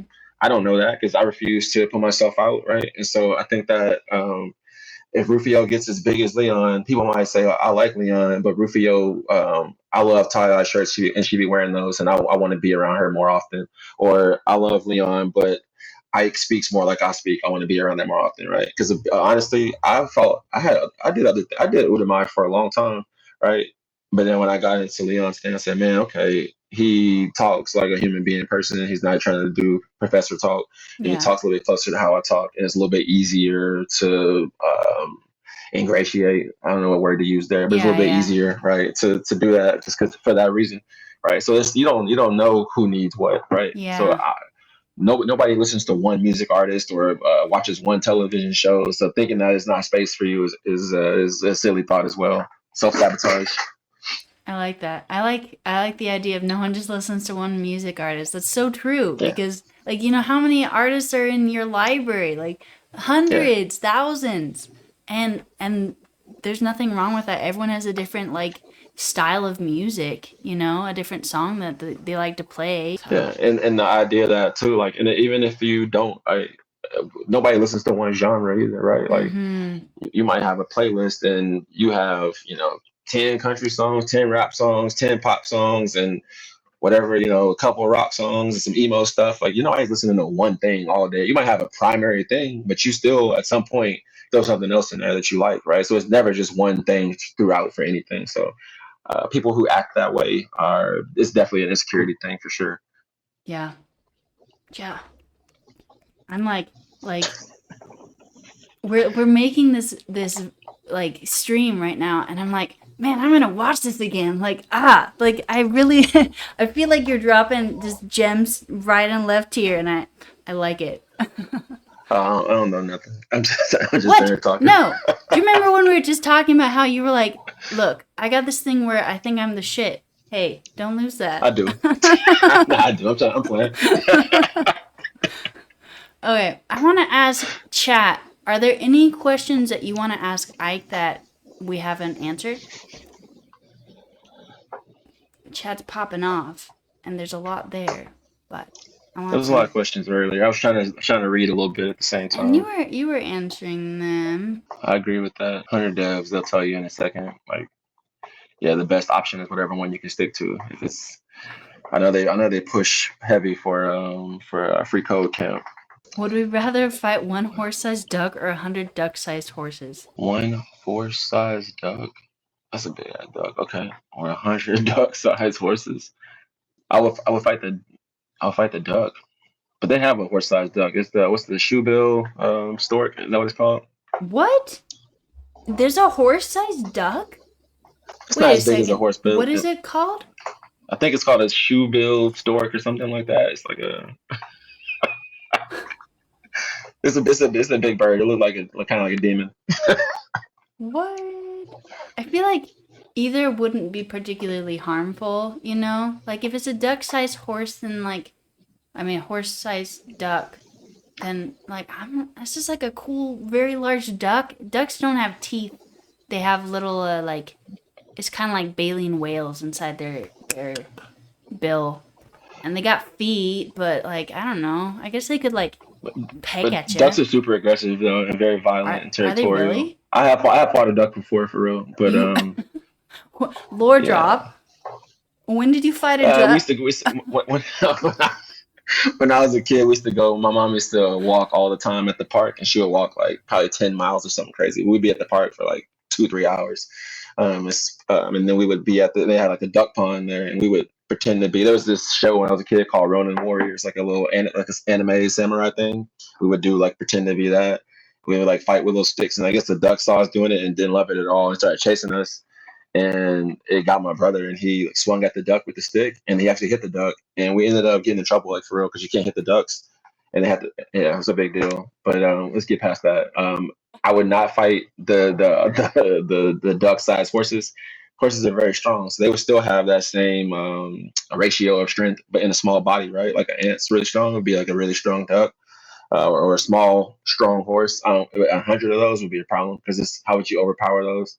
So that would probably you probably die. I would go with the duck, the big duck. I think I would agree. And the little horses could also like kick you, you know, or like nip Yeah. at you, and I feel like that would hurt. So they still have the speed. They have think about 100 things with What that the kind of horse speed, speed? that kind of horsepower, and horses can bite too. So yeah, no. What was the other question? What tip would you give to Sure. people when it comes to taking the initiative to talk to someone other than what's the worst they could say is no? What tip would you give to people when it comes to taking the initiative other than what the worst they could say is no? I would say this, and you can apply it however you want to. One of my sales coaches, he's no longer with us. He's not dead. He don't work there no more. I said that in a weird way. He's no longer with the company, but he would always say, "Oh, I don't want to call back," or this, that, and the third. He would go, "Is it better with you?" And he would say it like that, and I was like, "What?" He's like, "Is it better with you?" And he was like, "Are they better off because they spoke to you? Like, is it better if they do it with you?" And I'd be like, "Yeah." He's like, "You don't think they deserve that?" And I'm like, "Dang, bro, you put it like that." So I would say like that, right? I think for anybody, if you think about yourself in that way, like anybody I meet is better with me, right? So if I think about it that way, I'm doing you a disservice, and I'm kind of not a nice guy by not putting myself in your life. So think about it like that. You're doing people a disservice by not letting them get to know you. Yeah, but think about us, right? Like we met at the table, like. But imagine we didn't speak. This has been a great conversation. We talked a great conversation at the table that day. But imagine we were just both weird and just selling shirts and just let it be what it was. Like, I think that is a disservice, right? So I think that legitimately, I think that I'm a really good friend. I think I'm a very caring person. I think I look out for my people. I think I try to make a legitimate impact with people, and I think that you are better off because I exist in your sphere. And if I don't, you're not going to die because of it. You'll never know that it happened. But I think that you're better off if I am there. And so, me not getting to know you, or me letting my own fear take that from you, that's not nice. It's a. Do you are you a musical fan at all? Have you watched Wicked? I've never watched Wicked. When I was a kid, my mom was heavy into musicals, so I've only seen like old stuff, like Okay. I don't know how old anybody is, but like Sound of Music, Unsinkable Molly Brown, Music Man, like stuff like from way back then. Because my mom used to Hello, watch all that when I Dolly. was a kid. Hello Dolly, yep, yep. What's the other one? I don't know. I've seen them all. Anything that's like black and white musical, I've seen it. Fiddler on the Roof, all that. So at the end of Wicked, there is a song called "For Good," where basically, uh, the the Pink Witch and the Wicked Witch of the West, they sing a song about how they have been improved by knowing each other. And they say, I Mm, can't remember exactly the words, but it's like because I knew you, like my life has gotten better. Like because they had the opportunity to get to know each other, it's like what you were saying, like their lives were improved. Like they both caused good in each other's lives, and that was valuable for both of them. 100%. Yeah, there's nobody that I met at CYC. Even people that I met and talked to there that we don't talk now. There's nobody who I met and I was like, man, damn, I can't believe I met that dude. I wish that didn't happen. Like that never happened, right? Like even in in a small burst, somebody provided some type of value or helped me. Even if that conversation was enough to get me to fill my meter up, right? We're talking about in video game terms, right? My meter got filled a little bit more to where like, a little bit more confidence. I spoke to 5 people now. Nobody told me to get out of their face. Okay, this is I can do this, right? And I keep doing it and keep doing it. So even at the worst, if it's just that person's there to help me bridge to the next one, right? I was still better for every single person I talk to, right? So I think in most cases that's good what's going to happen. So no, I think that's a good way to put it. Because I knew you, I have been changed for good. That's what the lyric is. Thanks, Alan. Matthias has a I'll put list that of down. nice things people. I sold you a phone, they would do a survey, and the way it worked is if it wasn't a 5 on the survey, then it just didn't count. So Oh, it was a 0 for the company if you didn't get a 5. And they said, hey, you have to tell them to do the survey and ask for a 5 because if you don't, they'll grade it a certain way and think they're doing you a favor. But my manager told me, he said, keep in mind that people, if they have a bad experience, they'll literally leave here today. If you're rude or do something bad, they'll leave here right now, get on the phone, call their best friend, their mom, their sister, and their dad, and tell them all how bad you suck, and then they'll tell everybody at work how terrible it was. But when you do something great for the person, they will likely tell nobody, right? hmm. Because a good experience isn't abrasive. There's no churn there, right? It doesn't hurt, and so that's what we expect to happen. But when something bad happens, we go tell everybody, right? Because it was outside of what we were expecting, and so I think we do that to ourselves too. Right? We remember everything negative or speak to ourselves in a certain way, but you don't do that same thing about the good things that happen. Or you don't. But when somebody gives you a compliment, you want to not believe it or be humble. But if I tell you you're a terrible developer, you'll carry that to your grave with you, right? Who am I? But you pick that one to hold on to, right? So I try to do a better job with myself of if I'm gonna believe anything about me, I'm gonna believe the other stuff, the good stuff, right? So And I think I saw something online. Also, someone in chat said it like the more you repeat things, the more likely it is for you to just straight up believe it, whether it's true or not. So doing affirmations, be like, yeah, I am a great developer, just every day, even if you don't believe it. Maybe someday you will. no, I think that's a big deal. I think talking to yourself is a big deal. And I'll preface this by saying, if nobody else does this, then I'm just joking. But I talk to myself a lot. I have since I was a kid. It's something I've done. I will out loud have a full dialogue. I will speak your part and my part, and I will make up dynamic answers and responses that I respond to, and you would think that it's both of us in the room. And I do it all the time. I do it at work. I do it in my life. I did it for everything. I would just have conversations, right? Before CYC, I would lay down at night and I would just like make up things that would be said to me at the conference. And I was answering questions and asking questions and just like doing it. I've done it my whole life. I don't know, maybe it's weird. I don't know if people do that. No, If they all I don't, like I mean, said, I'm just joking. I don't do it to that extent, but I do talk to myself. I think it's good. I think is it reminding me of what Leon was talking about, right? With doing the cars and practicing these things so that we, Yeah.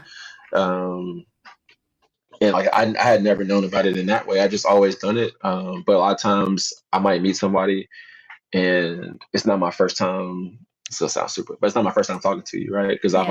already done it here a couple times, and so Um, some of the responses I might say, even though they're all organically generated, yeah. I still have some type of outline about how this is supposed to go. You've prepped.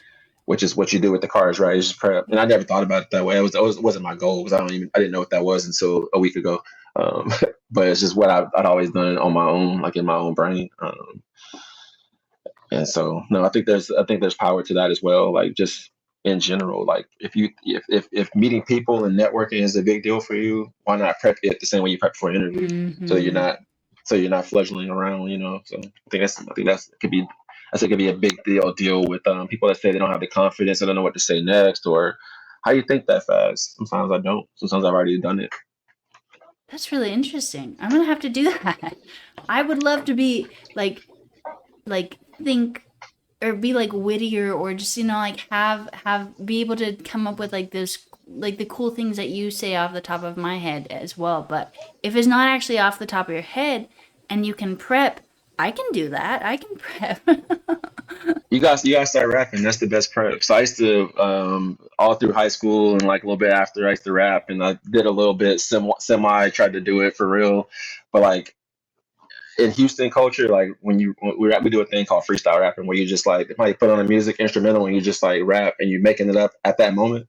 And I gotten so good at it that I would be able to be rapping out loud and thinking of what I'm gonna say next while I'm saying the words. And it's just like a Wow. skill set I had where I could just whatever's happening in the room, I can bring it up, talk about it, and already be like working on what I'm gonna say next. And it's like it's just people do it in improv. It's kind of the same as improv, right? But they have more time to think than. But I think doing it while rapping, like there's no time to really think. It's so fast it's happening. I think that's like a small little muscle that was built that I use in regular life, not on purpose. Not that thought I was doing it, but I imagine that's probably kind of how that was kind of fine tuned. But like, yeah, I would say if you don't want to rap, maybe doing improv would be a cool thing to do, right? Because you have to get used to thinking on the fly and subjects changing and having a response, right? And probably the first 10 times you probably suck at it, and by the 11th time you're decent at improv, which is the same with talking to people in real life, because then you don't have a script. I have to do freestyle rap. You gotta do it. Just to myself, I'm too Just do a shy. whole stream, just rapping at the chat.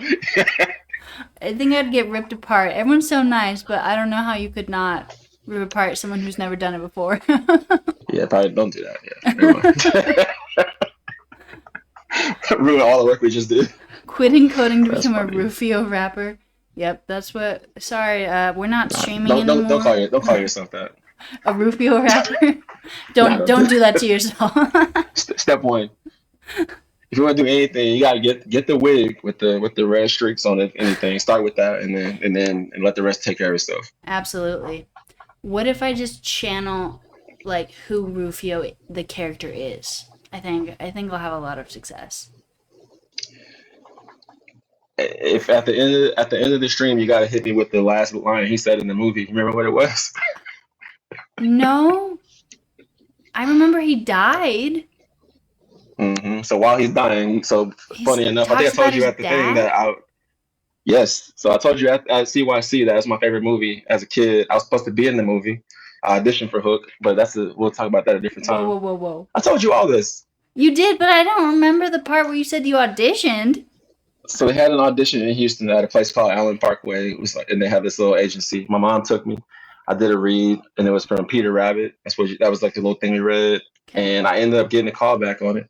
But what I didn't know is that she had lied about my age. They wanted you to be like 7 or 8, and I might have been like 6, because they don't like working with Uh, kids that are too young. They want you to mm, look young but be older, so it's easier to work with you.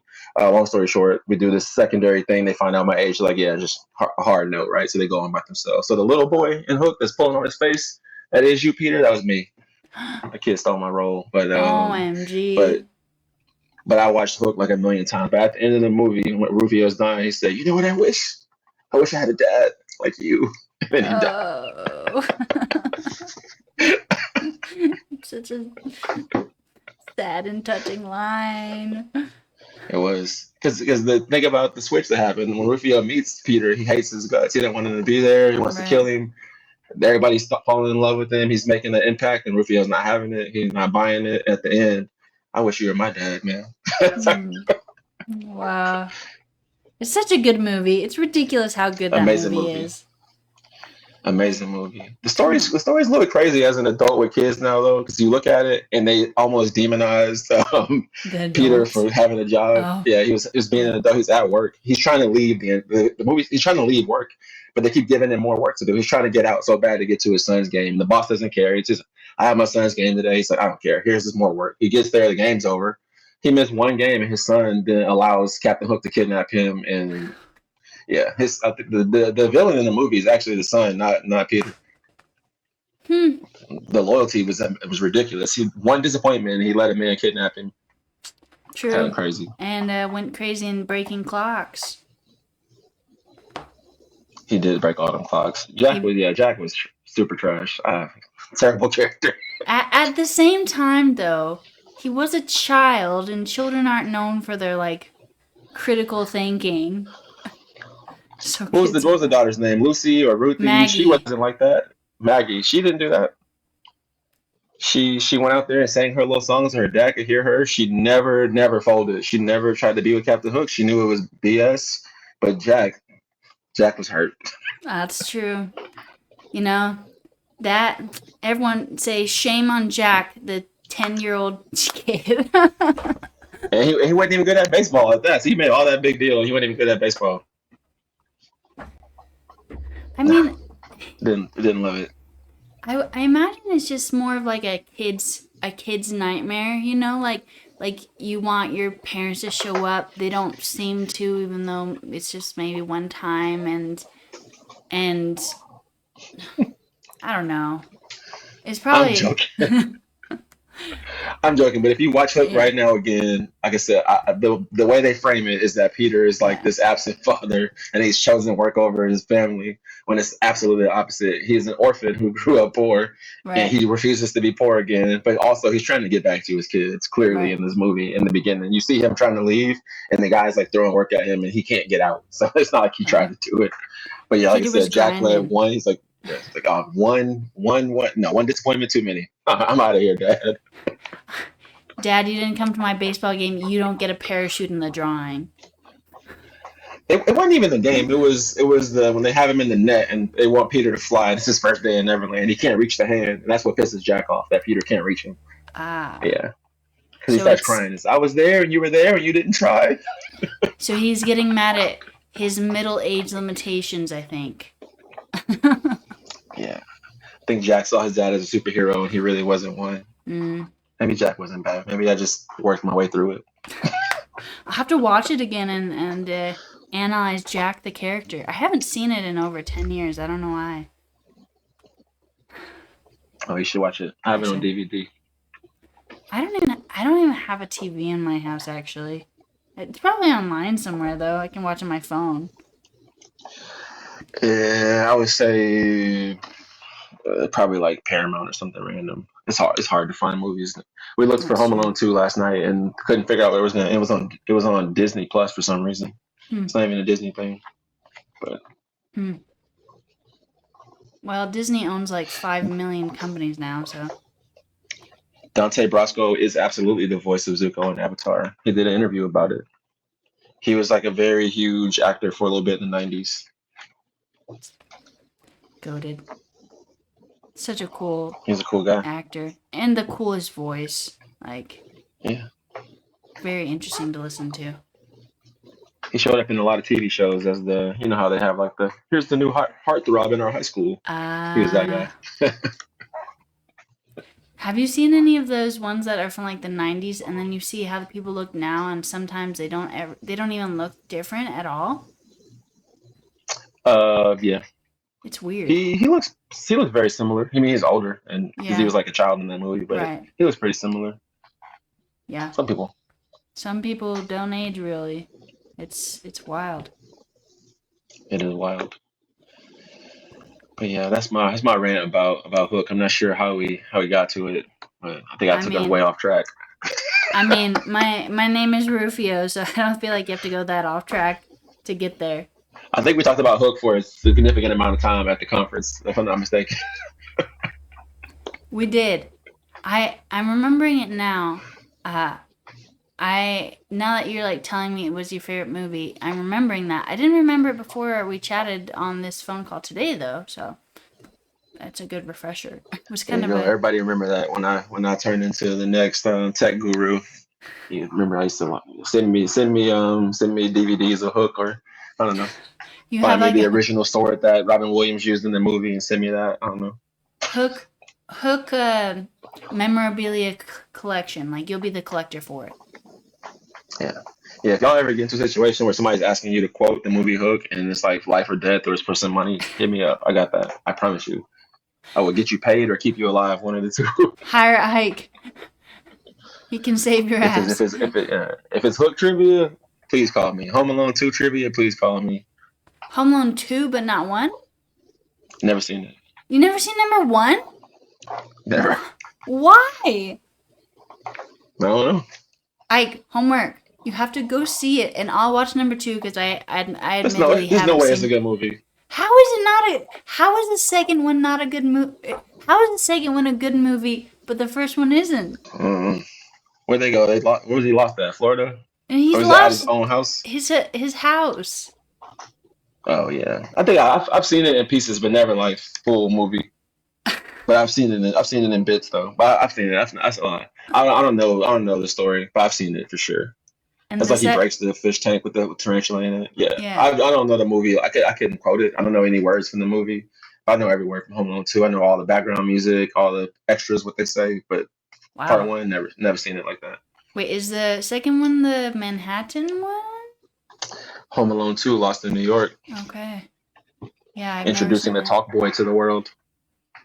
Yeah. His little voice recorder. Is that what happened? There you go. Yeah, he's got a little voice recorder. He uses to change his voice when he calls people. That's how he gets around being a 10-year-old in New York City using a Ah, credit card. I've never seen it. I just assumed that the sequel was not as good as the original, but I'll have to watch it now. I would say it's probably the more popular of the two, if I'm not mistaken. Really? But I could be wrong.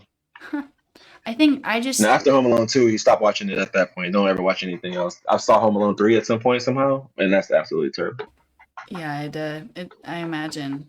Generally sequels are not every sequel, but a lot of sequels.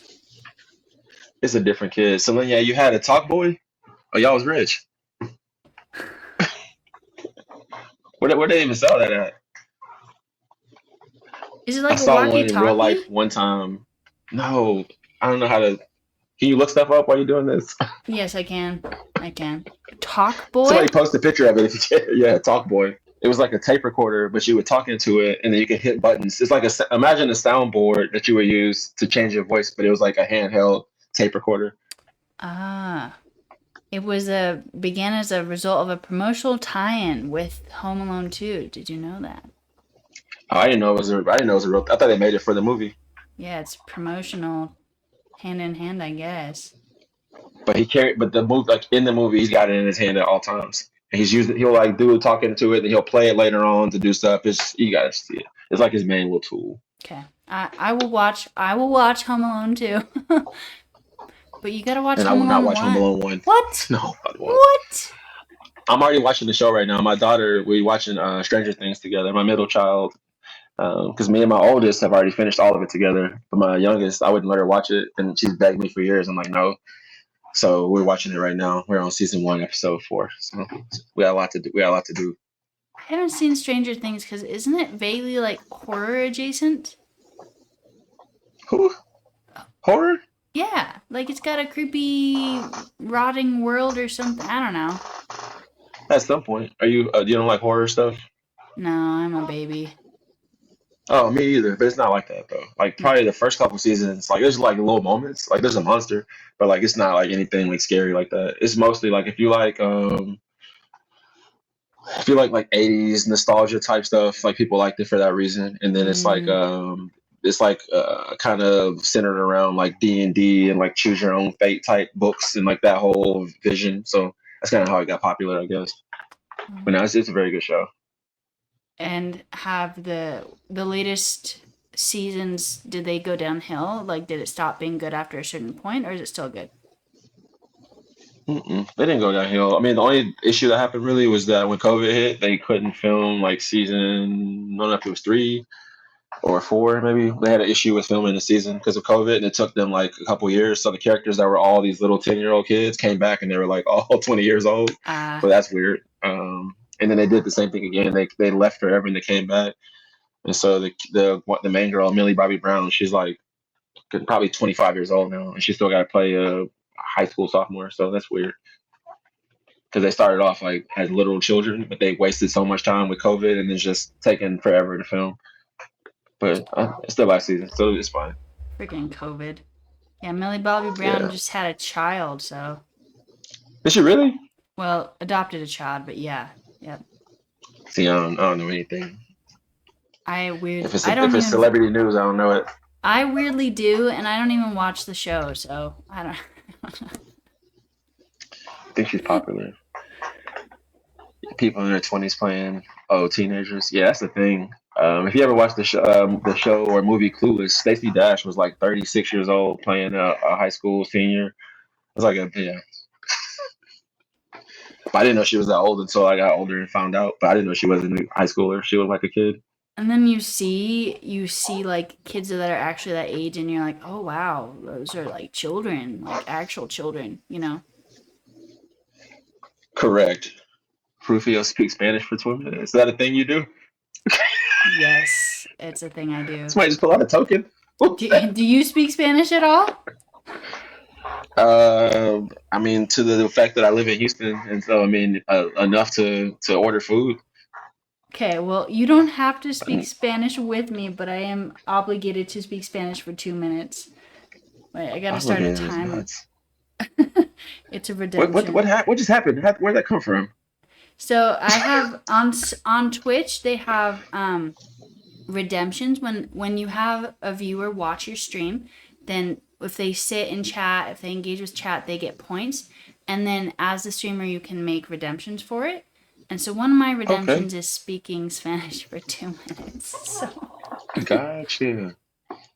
So wait a second. It's kind of fun. It's kind of fun. I might be a streamer. I never had to do this on stream before. I did Indonesian for 2 minutes, but not Spanish. So no judgment. But all right, I'm gonna speak English till I figure something out to say in Spanish. But I was like, I might do the streaming thing. This is kind of fun. I talked to my sister-in-law about it today. I won't say her name, but she was like, "Oh, you can't stream. Your computer's not good enough." She hung the phone up on me very rudely. So I wonder. Everybody go ahead and boo her. Boo. Yeah, she was being a computer snob. What kind of card do you have? It's like a GE Force. Like, what kind? What's it called? And I was like, I don't know, man. And she hung the phone up in my face, called me a loser, threw tomatoes at me. Yeah. So. Okay, this is what I think we're gonna do. I will respond to things in the chat, and you can respond to things in the chat. I can try and talk to you. If you don't understand, then we'll just revert to people in the chat, I guess. But it's just 2 minutes. I'm about to open up Notion and do a translation. Okay. All right, guys. I'm starting it now. Bueno, mi español es muy feo. Perdón, todas personas que pueden entender qué estoy diciendo. Si ustedes quieren que Ike va a stream, no sé cómo se dice stream en español, entonces stream, debes decirlo. She wants y'all to know she's with Ike on the stream, y'all. Sí, exactamente. Pero ustedes deben decirlo. Y podemos apoyar a él. Something with him. I don't know what she's doing with him. ¿En serio? ¿Puedes entender? ¿Puedes traducir esto en noción? ¿Puedes? Are you telling me to take notes in Notion? No. Estoy preguntando si puedes traducir exactamente qué estoy diciendo en español. A ver. It's a lot though. It says the timer over. Hey, 40 segundos más. Okay, that's not too much. I could deal with that. 3, No, no, two, no, no. one. 40 es 40. Oh, 40. Oh, we got Sí. 40. Ah, okay. Perdón. Well, y'all, Para decir, who asked for this? fue Matías. Matias. Mi español es muy grande. Oh, Matias speaks Spanish. Okay. No, Matías hablan alemán en Alemania, creo. Ok. Ahora, ok. All right. Matías speaks German, by the way. German. We have a lot of Germans here too. I was asking you if you could actually live translate what I was saying. I was gonna be very Probably shocked. in my own brain or even with an app. I mean, with an app, your own brain would make more sense. I just didn't know if apps could actually do that. Probably. Yes, they Probably. have them. I know the Google glasses can do it. Whatever it's called, Google Meta, whatever Meta glasses, Wait, whatever they are. how does that work? Because they're glasses. Mm-mm. It's the People have future. them. I see. I know you can wear them and it'll translate and in your ear it tells you what is being said. That's So it crazy. exists. Yeah. That's crazy.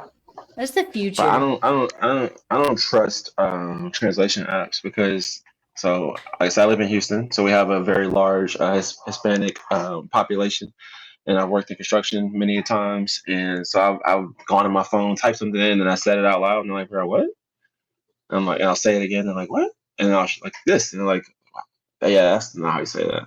Like those are the words, but that's not how you would say that, right? And so it reminds me of people do like who try to use AI to write code, and like if you don't know what it's supposed to be, Mm, it looks crazy. mm, yeah. Yeah. I, Because they're like, yes, I know what you're saying, I understand it, yes, but I would never have said that like that. So it just reminds me of people that try to like that use AI for code. It's like you can do it, but unless you have some kind of a working knowledge of it, you don't know what it's supposed to be. So you don't know that this it will work for the moment, I guess. yeah. Yeah, there's definitely a different like level of understanding. Um, but it's more like what you're saying is like not don't like necessarily teach it before you understand it, or like don't like code it if you don't know what it is you're doing. I would say like because people always talk about that, like, oh, this is about to replace everybody with this. And it's like a person can just go off the street and make their own app with AI. It's like, I mean, I guess, but do you even know what to ask it, right, to get to Yeah. that point? And right. And like I said, I found out the hard way. Like I said, I got thrown into this internship thing, and they're asking me to do things I never heard of before. I didn't know what Mantine was, or any of these things, right? And so I'm okay. How do I do this? And then they're telling me stuff. So we have our main deal. We have a Discord, and then we have a thing called ClickUp. You know what that is? I've ClickUp heard is of like it, this but platform we use. That's where we find all the tickets and like the okay. status on tickets, whatever. And so they might tell me to do all these different things, and I'm like, okay, I don't know what any of that means. And so I go ask ChatGPT like the steps to do it, and all it would do is like dig me into a deeper hole. So I Mm, finally have to say, can I jump on a call with somebody to talk to me about how to go through this? Then we got to go fix it all because I tried to do it on my own. So yeah, I learned real quick to if you don't have any idea what it's supposed to look like, you can't really use that and get away with it. yeah, I think that like AI currently has a place right now in like, hey, this is what my code looks like. This is what I need to do. Can you help me do it? And then it will inevitably generate something that isn't right, and you'll be like, you have to be able to understand the code enough to look at it and be like, no, you're doing this. We need to do this. This is need, you know, like and like work with it as opposed to having it do the work for you. 100%. And I remember like people were first using AI to try to like make art and stuff, and like you would zoom in on the picture, and the person's got 49 teeth or like Like three fingers. 11 fingers, and they're just like warped together. Imagine if you were a person, or not a person. Imagine you were a being who's never been on Earth before and seen a human up close, and you say, "Draw me a human," and they drew that. You would be like, "Yeah, look at this perfect human," because they don't know that that's not how it looks. Right. And from a distance, it looks fine until you look at it. That's too many fingers. We know because we know how humans look, but they don't know, right? So it's the same thing. Like you don't know that that's not how that should work. And I fell into Right. that a couple times where I had to stop and be like, "Hey, somebody jump on a call with me because I'm trying to do this thing," and I think I might have dug myself into a hole. So. Well, I've created that's 8 branches of this thing before I push. Please help me. I feel like that's another thing about being a more junior coder is that you don't know what you don't know. You know, like there's a certain way to do something or there's some ways to do it, but if you don't know that you don't know how to do that, like you're gonna be in a rough spot. Like there were some things with my first job in tech where they would just be like, I'd be like, I don't know how to do this, and they're like, well, you would do this. I'm like, I didn't know that, but I didn't know that I didn't know that, and the only way that I Correct. found out was because I was talking to a senior. You know? No, yeah, I get that, and segue talking about talking to a senior. Like I said, you met Kazi at the table. Like he's the man in charge, and it's nuts to watch somebody that is that good. And I mean I don't know, right? But he comes on and somebody's helping me, and they're struggling their way through helping me. Then he comes on because they can't figure it out, Yeah. and he looks like a freaking what do you call him? Wizard. The orchestra director. He's just like Uh, it's because you don't have this installed and do this and go on there and get push update mandate and just yelling out stuff and it's just like so like, dude, how do you turn into that? But I'm talking about just wizard level, and he's not looking at a screen. He's just looking at my screen share, but he's not typing anything to look anything up. So mm-hmm. he just knows it all, and it's just crazy to be like that. Yeah, and the way to get there is literally just experience. Like there's no 100%. quick way to do it, unfortunately. You know. No, Okay. but I've been having a ton of fun with it, man. I just there's times when I get really stressed out because I've made this analogy already. I said I feel like I mean I'm in 100 devs and I'm learning these things, and Yeah. I'm pretty much into like the middle of like learning JavaScript, right? Yeah. And then I'm being told, hey, I want you to go and we had a stand up meeting, and everybody was showing what the features they had made and like what was happening. And I'm trying to see how I can say this without saying it. Oh, and there's a feature that's happening. I say, what if we did this instead during this loading phase instead of doing that? What if we had some quotes play, like when you play The Sims and it runs these quotes? What if I did that? And what if we had that instead? And the answer was, that sounds like a cool idea. You should build that.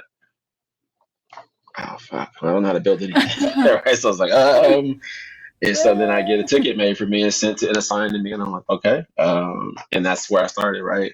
And somebody else had already built up the thing that I was going to be changing, so I got to go find where they had it, find out where it's located, what do I change.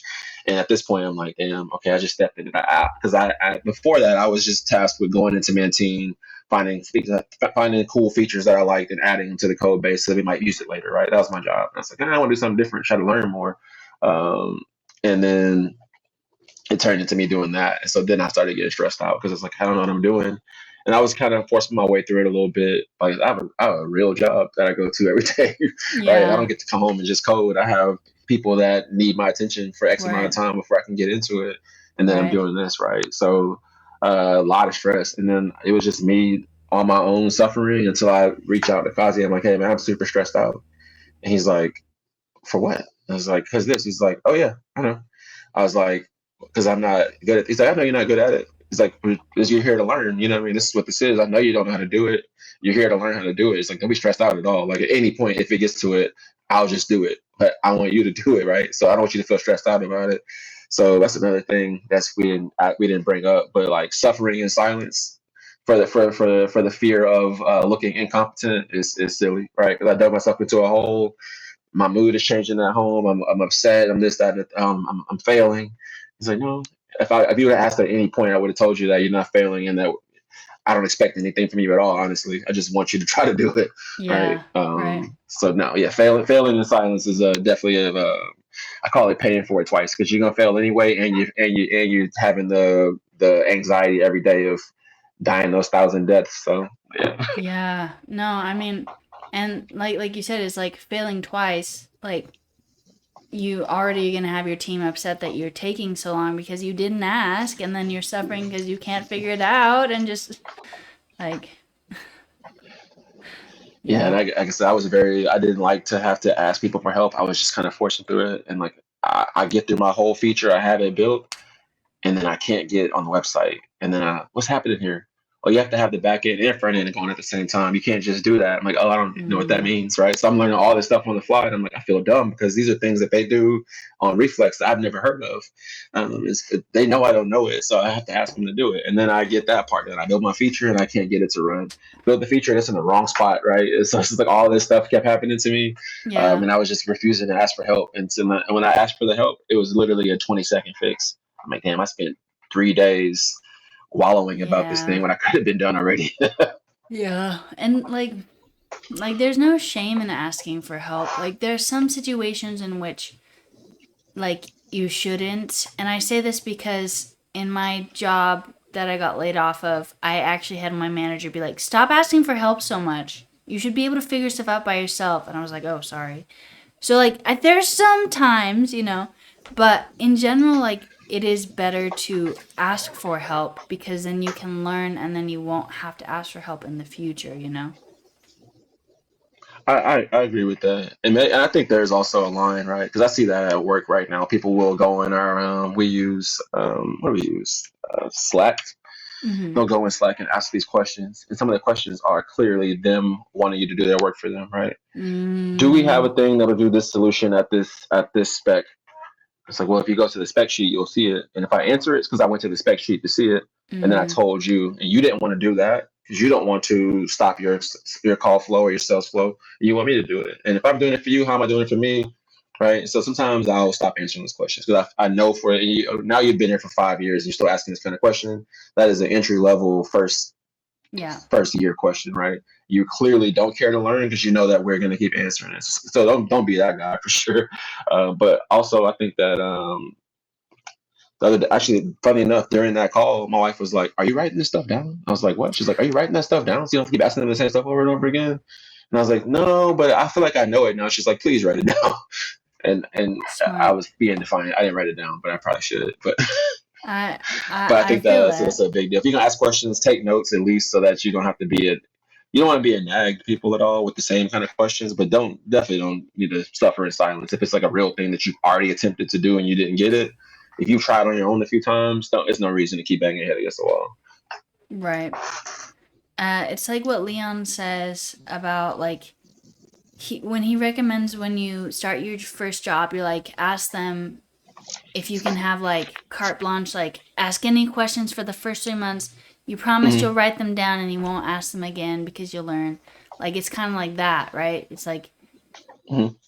you can ask all the questions, but you're going to be taking notes or whatever. Like you just said, like I didn't end up doing that. I probably should have, like whatever questions I had, because I feel like it's a lot of times it's not like an easy, like what is, I don't know, what is a variable? It's not like, oh, I can just write that down. It's like, well, I had to do a ticket that did this and this and this, and like, how am I going to distill that into certain words? Yeah. And I think that's where I got caught up a lot. Like some stuff was basic enough to ask, like ChatGPT. Sometimes I take a screenshot, or sometimes I would even take the message they would send me in Discord or ClickUp and be like, "Hey, they're asking me to do this. What are you talking about?" And I would get it back. And even if it gave me just enough language to be able to respond to the question, I would use that. Right? Maybe not get the answer, but I have the language to respond to the question to get more clarity. I say, "Hey, they're asking me to." What was the thing I got for the first time like a couple weeks ago? It was I had done my feature and I'd done my first I pushed my feature or whatever, and they were like, okay, good. Did you do a review on this? Like, who'd you get to review this? I was like, nobody. Yeah, like, yeah, don't do that. Like, you have to assign somebody to review this before you get it. I was like, I don't know, sorry, right? So I do it again with the review thing on there, and they said, okay, cool, everybody's checked off on it. Go ahead. And then what he told me to do, squash and I was like, I don't know what the hell that is. So then I go look up what this is. So everything they tell me is always my first time hearing it. And so Mm, now a lot of things have been repetitive, so I get it. But like when he told me to squash, I'm like, I thought I was done with this. Why are we still doing more stuff? Why am I squashing now? Right. So it's always something. And I was just like, I don't know what to do with that. But right. like I said, it's getting a lot easier over time. So I don't know. Yeah. Archification said that it's muscle memory. Like you fall off the bike till you don't. So it's like you're on that, journey of of you're riding the bike and you're figuring out how to not fall off it, and getting better as you go. No, for sure. Yeah, I'm having fun though, and I think every time I have one of those moments where I actually build a thing that works, and I remember, okay, this looks like what we talked about in one of Leon's classes, and now it's being done for real. And like I said, when I saw my branch get pushed to the main branch, and now it's a part of what the code base is, and now it lives in the app. That was a crazy feeling, right? Because like these people met me at a table selling T-shirts, and now I just put a feature on their app that's gonna be in real life, and I did that. All right, and it's like that's pretty crazy. So if nothing else, like I did that. So now, and at this point, I can't be like, oh, I'm trying to be like, no, I'm a software developer. I developed that. When they say meet the team, I'm gonna do this, right? You know what I mean? So Yeah. Well, and I think there's something also kind of like beautiful specifically about committing code to like a shared repo. Like I got laid off from the job I just keep referring to, right? It was my only mhm, job in software engineering. But I remember when I got laid off, I thought, I don't have access to that code base anymore, but I'm all over that code base. Like you can go through that code and you can see that Rufio did something here in this year. And Rufio made this code, and like I'm like everywhere. I'm not even working on it anymore. But like I don't know, like I'm still kind of there, and like you make your impact, and I think that's for really sure. cool, you know? Yeah, because yeah, I mean, for lack of a better way to put, I mean, it's kind of like immortalizing, right? Because like you Yeah. exist there until somebody gets, in 20 years they have to redo it all because this is then a new language that exists. But at the moment, like you're immortalized for whatever amount of time, and so yeah, I think that's a cool feeling. I don't know if anybody remembers the first time they put something out that really like was really out there. For me, it was like I said, it was extremely surreal because I will also get into these little moments of like I hate imposter syndrome because I don't think I have it, but I had these moments where I Nice. get into I'm like, okay, I'm doing this thing, but this isn't real. I think I'm tricking myself to think that I'm productive, to think that I'm trying to improve my lot in life, but this is never gonna like happen for real like that. And it's not that I don't think I'm good enough. It's more of like a at some point ADHD will do what it does and I will lose the interest in this or I'm the type of person who I will buy every video game that comes out. I will play it. I will be obsessed with it. I'll play it for 3 hours the first day doing character creation and then never play the game again. Right. Yeah. And so I do jump around with what I love very often. And so I'm like, I'm going to lose this at some point. Right. Yeah. And so seeing this thing be real and come to life and it actually existing somewhere did a ton for me to kind of kick that feeling off. Like, hey, man, this exists. You really did this. It's a part of somebody's code base. It's a part of somebody's app. The feature that you built really lives out here. And I think that even that like term, like I'm a software developer. Like I said, at this point, I exist in that way, right? Like it's not the Yeah. job I do for money at the moment. But if anybody asks me, what do you do? Now I have to add that to the end of it, right? Oh, I'm in Yeah. sales right now, and I'm also a software developer. Right? I have to say it because it's true. Right. You work on a team, you're working in a code base, You already were before those things, but you are also even more so now that you're an intern, which just again like freaking congrats. That sounds like it's a great learning experience, and I think that will be really helpful for you as you keep moving forward with software engineering. I appreciate it. Yeah, it's been a great experience, and everybody's super cool. I was nervous about that too. Like, okay, some people are going to be, like I said, whenever he told me, I remember my first thing I said, which is probably counterproductive, but he said, "Hey, we're working on this thing. Do you want to work on it with us?" And I stopped and I said, and I was like, "Oh man," I was like, "I don't know what I told you." He's like, "What?" I was like, "I don't know. Maybe I overrepresented myself at the conference." And he's like, "What do you mean?" And I was like, "I don't know how to do any of that." He's like, "No, you told me that." You told me you were starting out. I was like, yeah, I don't know how to build that. I've never done that kind of stuff. He's like, yeah, no. He's like, you told me that. And I was like, with my mind, like, what is he talking about? Then? And he was like, yeah, we know you'll be able to learn it. But I was like, okay, let me try to find a way out of this, right? And then we have this meeting where everybody's in there, and I was like, hey, before we get in this meeting, do they know that I'm not that? And he was like, yes, they know. Everybody's like, stop. Like, but I was so like, how do I get out of this? I don't want to be called out as like, why are you here type of thing. And that didn't happen at all. It was the exact opposite. They accepted you right for where you were. 100%. That uncomfortable Yes. feeling where someone has faith in your ability to learn. Yeah. I feel like that would Yeah, I be think he like had it amazing. for outside of me. Yeah, I mean clearly you're on the team now.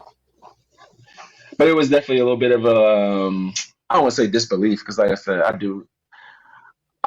like I said, I think I'm that guy. But sometimes you end up catching a wave that you didn't expect to, and you end up, oh Mm, man, I'm kind of high up here, right? So this is what I said I was going to do, and then it's time to do it. And it's like, oh damn, I didn't think it was going to be now, right? I think I'm that guy, but I didn't think I was that guy today, right? So I didn't like uh, even going to CYC and leaving with anything. Like I remember listening to the podcast, and they were talking about that lanyard needs to be a ticket to some kind of something else. It can't just be a lanyard that say you went to a conference.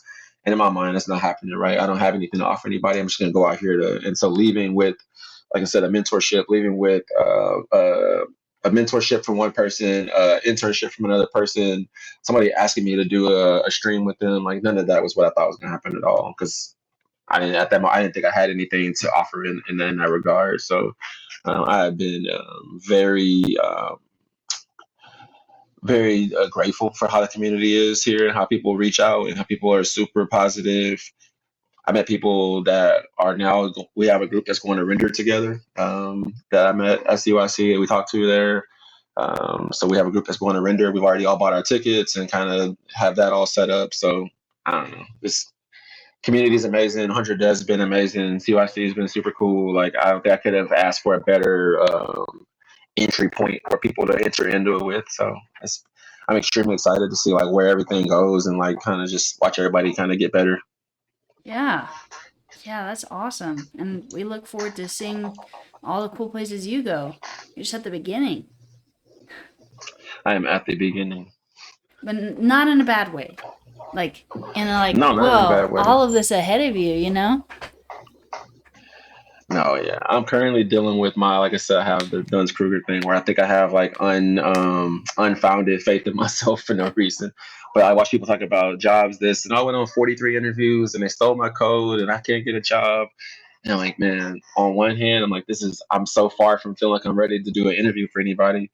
I'm like, man, I feel like I'm gonna walk into an interview and get a job like in the next year. And I know that sounds stupid, but people do it, and I feel like it's gonna be me. So I mean, why not? You already landed an internship. It's got to be if that happens, somebody, that'll be right? yeah. It's gotta be. Hey, that's I think about that. Hey, it's gotta be somebody. Why not? Why not me? Why not you? Yeah. And then yeah, seriously. You put in the work, It's it's gonna going to be. be somebody in the Dunning-Kruger effect. I think it can work in your in your favor. I hope so. I am. I love my job. I love my company. It's super cool. But 10 years is a long time to do anything. 10 years is a long time. I can't even imagine. I haven't worked anywhere for 10 years. I haven't even been an adult for 10 years, honestly. There's that too. I'll tell you that is the downside of it is imagine having that level of comfort with the thing in the system and knowing every single in and out about a thing. You fight so many. Mm-hmm. You fight the battle of being complacent. You fight the battle of burnout in Mm, general, but complacency is probably the biggest thing. You fight the battle of skipping steps. If you think about anything you've done long enough and you had to learn it, and then you start to find ways to shave time off the process, or you don't have to do that piece or that piece. You start to find, it becomes a battle to like not to do good work, but to be because I know every way in the book to be lazy and still do what I do. So it's a battle to to do all the things, still check all the boxes, yeah. and not move faster, and also just get up for it every day. Sometimes it's like, oh man, this again. So I think that also software engineering is outside of the career changing itself. I think just the prospect of like a different type of life where because I work in commission sales and the phrase is you don't work you don't eat, right? So Mm, I literally I can go into work and I can do all the stuff I can be consultative all I want to, but I can't make you have money, right? So you say right. you need that jacket because it's really cold in Chicago this winter. Well, yeah, I do need the jacket. If I don't get paid until next Thursday. Next Thursday comes, your baby fell out of a car seat, and now she got two broken feet, and you got to do that at the hospital. And now you don't have the money, right? So I can't make you buy anything. So everything can be great on my end, and you just don't have the money, and nobody buys anything, and now I don't get paid, right? So Yeah. like I can't I'm imagining a world where I just get paid because I go to my job every day and do it, and I'm not relying on you also being the biggest variable. Somebody I can't control at all. You know what I mean? So I Yeah. imagine what this life is like. I feel like at the end of Gladiator, walking through that little field, putting his hands through the wheat. Like I feel like just getting back to working on the farm, like on Gladiator. Like it's just my dream to have a finite task that I do for money. Yeah. No, seriously. And I mean like I imagine you've been financially stable technically for the past 10 years, but it's like a level of financial stability where like there's no additional conditions attached to it, right? 100%. And yes, I would say that in general, my company, people make good money. I have been lucky, or whatever you want to call it, enough to have stayed in the fold of the upper. I like to call myself the last man in first place. I'm not the best in the room, but I'm in that group. But I'm the worst guy of the best guys. Mm, So I've always done well for myself, but it can be in a windfall, right? Like I might make a large portion of my year in a 3 4 month span, and then have a month where I get paid like I work, at the mall, and it might happen again the month after that. And so, if I was not careful or I didn't do my money right, I could have forgotten all that, and it doesn't matter because I don't have it now and now. And then I'm spending next month fixing what I didn't do last month. And yeah. so, yes, I might end the year with a great number, but it's the way that I got it, right? A ton here, nothing here and here, a decent amount here, a really fat back end, and it's just like very segmented. So I just like imagine that world where, hey, this is the number you get, and you just get it every month, and it's just chopped up like this. Like Yeah. just in my mind, the peace that comes with that, to not take it. Like even here right now, like I take my work home. If I have a day where I didn't feel like I killed it, it's so difficult to turn that off. Because all I'm thinking about is tomorrow I got to make up the difference. And if I have two in a row, I'm like, oh shit, I'm 2 days behind. Like, what do I do with this? It's difficult to turn that off and then try to go and do all that all day at work. I'm battling for money, literally. And then I get done with that and turn on the computer, and I got Leon yapping at me for 3.5 hours. Yeah. It's like sometimes like I can't even do it. Yeah. So When you're grinding, so it's a lot. it is a lot. That's probably my biggest dream of all of it is just the idea of not being tethered to my work. I know it can be that with anything, but in the way that I'm talking about it, it's like if I take a day off, if I Yeah. go on vacation, that is a week that I was gone that I could not sell anything, and they don't give me money for being gone, right? Right. Right. So it's just like the not being at work is the worst thing you can do. So, and when Yeah. you're in sales, and it's like, but you have to live life. And even going to CYC, that the month that ended that month, I had one of my worst sales months ever. Right, because I Uh, missed all that time to be there, but I had to make that choice. I should have stayed. I could have made my month work, but I left to go to CYC because I was like, I can't leverage. I have to at some point start working on the scarcity mindset. Means you work only on what's in front of you and never set up the future.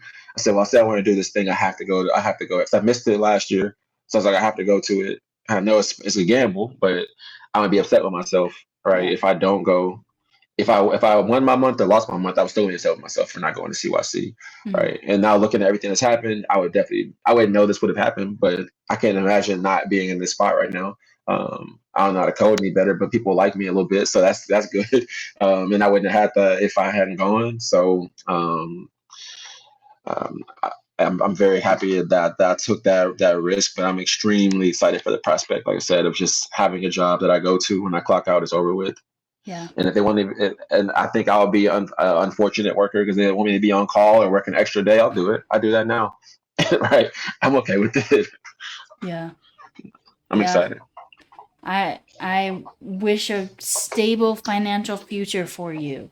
Like it makes like the biggest difference in the world. I've only had one grown-up job, but like it was the software engineering job I had, and I couldn't believe that I got this much money every month and like like regular, and it was coming in, and I could like pay off debt, and I could buy food, and I could invest it, and I could save money. It was just crazy. It was beautiful. I wish that for everyone. Yeah, they say money is not everything. Absolutely not. But not having money is everything. Yeah. Because I have been on the other side of the track. It's when it comes to that. And yeah, even now, like there's times when I'm like, damn, I get paid that much money every 2 weeks. It's crazy. And my kids, I don't ever tell my, I don't have to do the wait till Friday or none of that. Like I just, unfortunately, whatever they say they want, they get it. We got a PS5 and a Nintendo Switch and an Xbox and this, that, right? It's like, and that was, my life was never that. I didn't, yeah, yeah. So, and me knowing that I can do that for them still, but have it to be where I can be more present and be able to travel and be able to not be tied to my work and not be upset when I can't be at work because I know that if I'm not there, I'm not getting paid. Just the idea of it makes me just, yes, I can do it. So I Yeah. do. That's my why. When they say, "What's your why?" and like I feel like I'm too tired to get up, I get the fuck up, man. And you said you wanted to do this, and I'll say tell people that talking to yourself a lot is that a big deal, right? I say I'll get in the mirror and I'll say, "Hey, you said you were going to do this. You told your children, you told your wife you're going to do this, and you haven't been doing the work." And excuse my language again. I was like, "But you told me you were going to do that, and you haven't done it. You're a bitch. Like you can't do that to them. Yes, that's a lie. You said you were going to do it, and you haven't done it." Right, and don't be that guy, right? So I tell myself that a lot. Like, don't do that. You said you were going to do it. They that you told them, and telling them it's not, it wasn't a promise, but it's the promise because you told me you're going to do it. You haven't been doing the work. Like, at what point are you going to quit abandoning what you're going to do, right? So, I tell myself that kind of stuff a lot, and I might go 1 or 2 days, but I don't ever go a week without doing work, or 3 days without it. I'll make sure I refocus and say, hey, we don't have a week to waste. AI's moving way too fast. You don't have a week to waste. Right. Gotta get ahead of the wave. Ride the wave. 100%. What are you doing right now? So you say you got laid off. Yeah. So I do property management. Okay. Not related to tech at all, but I got laid off and then I started doing property management and then I didn't do anything with coding until CYC. Um, and I figured I would probably should start streaming again before just like popping up at CYC and just be like, "Hey, hi, I haven't been here in 2 years. Hi." And so I've been streaming, I think most every week since CYC, which has been really good. Um, Okay. but in terms of just like doing coding itself, my coding is still just limited to streaming. You know, like if I code, it's on stream, and I only stream once a week, so I don't know. I could do a lot better. I don't have. I Is think th- is it's that is that like a goal for you to get back into software engineering? yeah. I'd like to get like another job as a software engineer. Because I really liked it actually. Like I liked having that job because I went from having like no confidence in coding to like the end of the job being like, I think I get this. Like I think I'm capable of Yeah. understanding coding, and that is awesome. And I didn't know that that would ever happen. And then I got laid off, right? But I liked like my work days, I liked the work and I liked the money and I just like it's a good career field and I want to get back into it. It's just me holding myself back at this point, honestly. Oh, why do you think? Uh I think If you need me to stop asking questions, tell me too, no, because I you're I fine. don't want to breach a topic what we shouldn't be getting into. All right. No, I mean I've talked about this on stream before. I'm an open book. I think I'm lazy, and I hesitate to Mm-hmm. say that because I think that's a mean thing to say to yourself, right? But Mm-hmm. I do think I'm lazy. Like I hear you talking about how hard you're grinding, and I don't do that. There's like no way. I do not grind anywhere near as hard. I don't grind at all. There's no like levels of effort really happening in my part. But I also don't have any like children or anything to support, so I don't know. Yeah. I mean, I guess I would definitely not call yourself lazy. I think that sometimes, I think sometimes the thing that we want may not be as important at the time as we say it is. out loud, and that's kind of what puts us in the spot like that, right? I can't think of the book at all right now to save my life, but in the book, oh man, I have to look it up after this, so I'm gonna tell you. But I love the book. I want to tell people because I read it and I think it's amazing. But in the book, he talks about human beings and how we have evolved into human beings. We don't lose, right? We always get what we want. We don't ever not get what we want. He says that the reason why he believes that is, and so whenever you, for example, you might say out loud, "I want to clean the house," but you don't get up to clean the house, and now it's 10 p.m. and the house didn't get cleaned. You got what you wanted. Out loud, you said you wanted to clean the house, but in your heart, you wanted to lay on the couch and watch Netflix until 10 p.m. And that is what you got because it's what you actually wanted, right? So you didn't. So a lot of times, like you didn't lose anything. You didn't lose. You didn't fail. You got exactly what you really wanted. What you said out loud wasn't what you really wanted. What your actions represented what you wanted. What your environment represented what you wanted. Like your environment was set up for you to watch Netflix, not for you to code, not for you to do anything else, right? And so for me, it's a lot of times like today, I will admit I had a little mini breakdown. My wife probably was tired of me, and she asked me a question. I said, "Hey, today is my off day, as much as my big code day because I'm off, right? I'm gonna get up this morning. I'm gonna get the kids on the bus, and I'm gonna code all day. I'm not doing anything else, and then I'm doing Rufio stream tonight. Cool. So she's headed back from work at 2. She's like, "Hey, how'd it go? Did you do all this stuff?" And her asking me that made me so mad because I had to admit I didn't do any of it, right? And I'm like, and I go into this whole like, yeah, this is stupid. Think I'm gonna stop with the trying to code thing. Like, I don't think I have it. Blah blah blah, blah, right? I'm just kind of going on this thing. But what happened was I got into bed and just laid there and just vegged out, which is what my body wanted to break. It wanted to rest, and it's what happened. Not it's not good or bad, but it's what happened. And I have to admit, okay, hey, I didn't, but my system was that I went in my bedroom instead of coming into my office, right? And I brought the laptop in the bed and sat down with it. Poor choice in my part because I knew it was going to happen, and it happened. If I had come and sat in here and turned that computer on, at least turn the video on, it's a whole lot harder for me to get up and walk away. But I never did that. I didn't even open the computer. I just sat on my lap, right, and just scroll on my phone. And so yes, I'm gonna say, oh, I failed for the day, but I didn't fail. I got what I wanted. I went into my bed that's very comfy and warm and laid inside of it and got what I wanted. I didn't come in the office and sit in my chair. I didn't make coffee. I didn't take my ADHD meds. I didn't do any of that stuff. I never really in my heart wanted to do that work. You know what I mean? I wanted to rest, and so that's what I got. So I set myself up in the wrong way. I didn't have my environment wasn't conducive to me doing any code at all, and that's exactly what happened.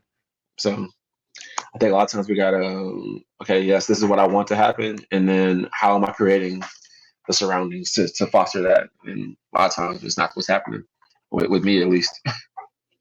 Yeah, like setting yourself up to well, like, so you know how like rivers and streams will take the, what is it called, the least resistance Path of possible. least resistance. Yeah, path of least resistance.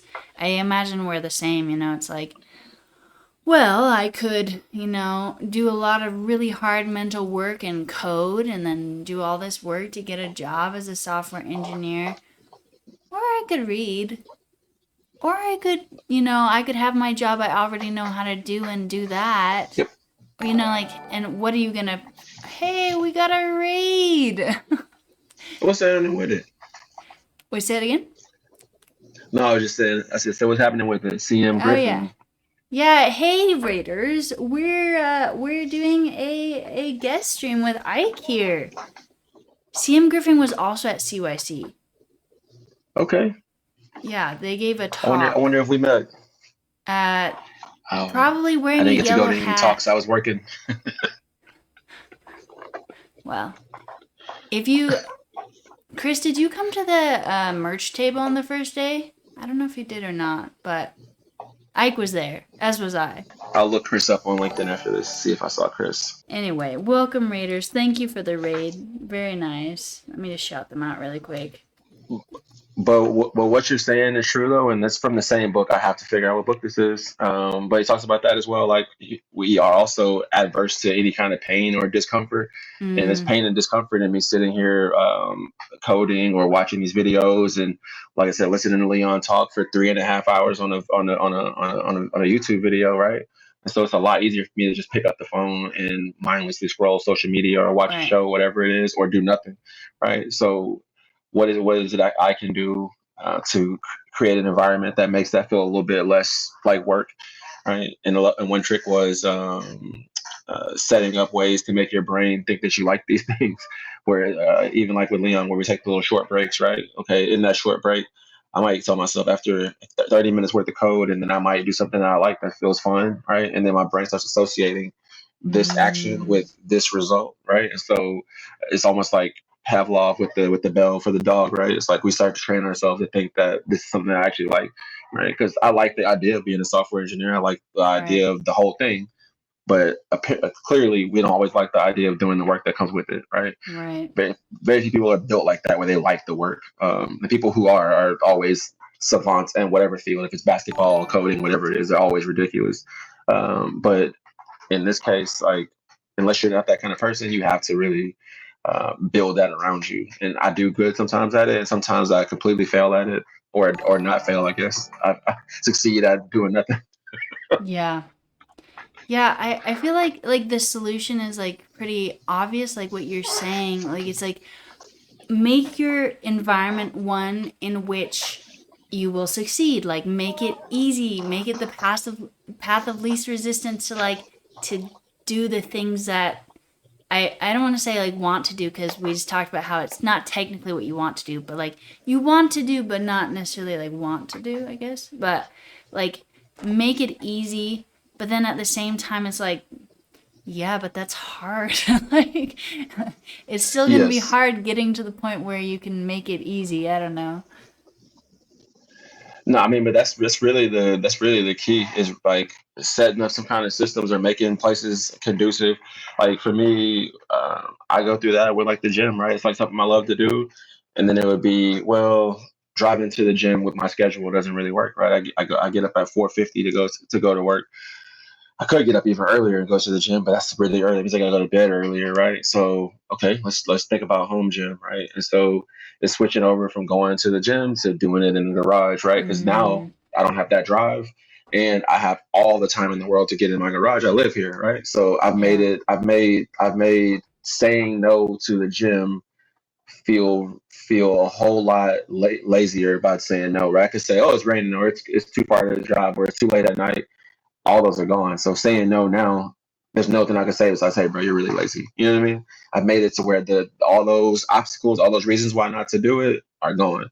And so I think that you gotta do that with everything. So like I said, this morning, my issue was I went in that bed with the laptop instead of coming in his office. And it just wouldn't have happened that way. And I knew the answer and I did it anyway. sometimes you just do.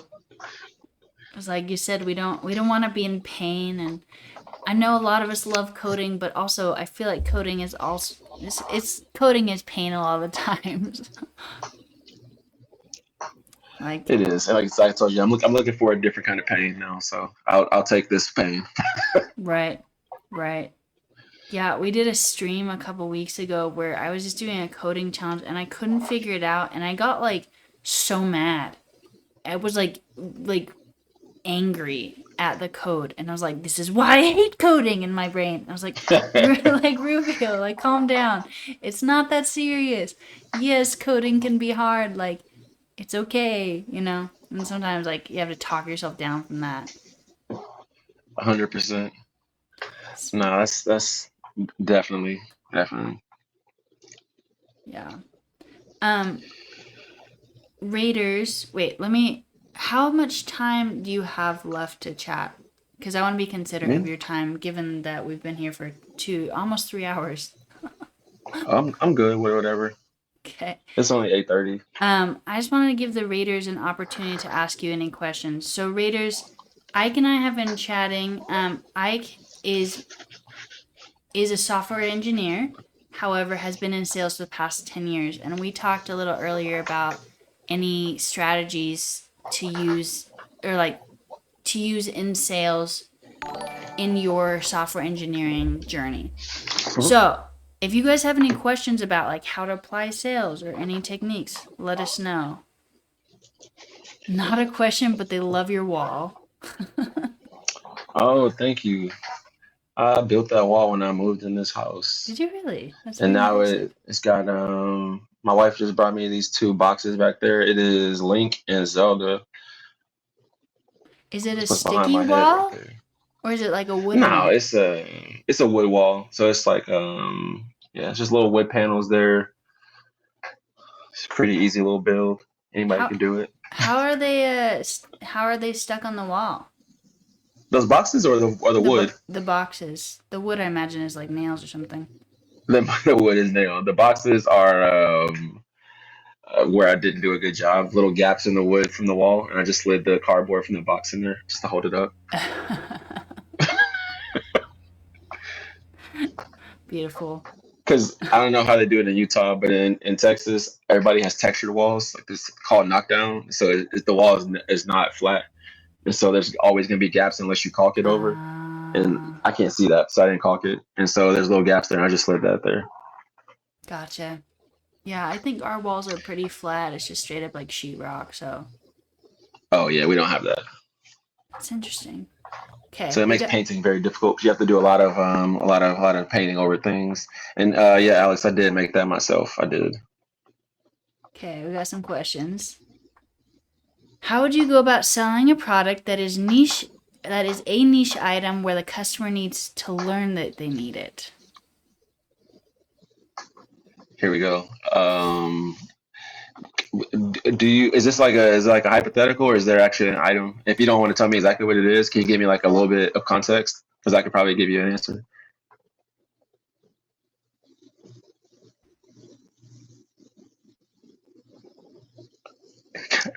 Okay. What type of like what is it? Is it like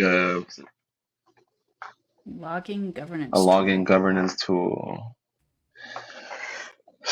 And this customer or the people you're trying to sell it to, they came to you for this, or you're coming to them trying to sell it to them.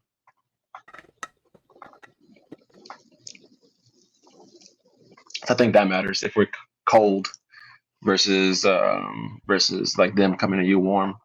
You would go to them. Okay. So you said it's medieval versus enterprise. So I imagine you're trying to get them to go from like an antiquated system to this new one that is better, I imagine. I mean, if that's the case, it would be like we talked about earlier. Me and Rufio and I were talking about,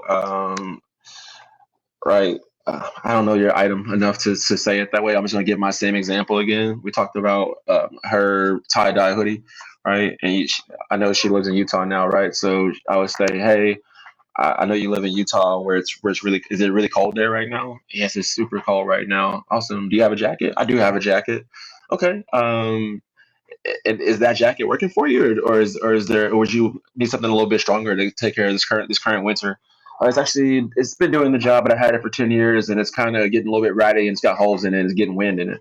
Oh, so you need an updated jacket? Well, I would get more information, right? Like how cold is it recently? What's some of the issues she's been having with it?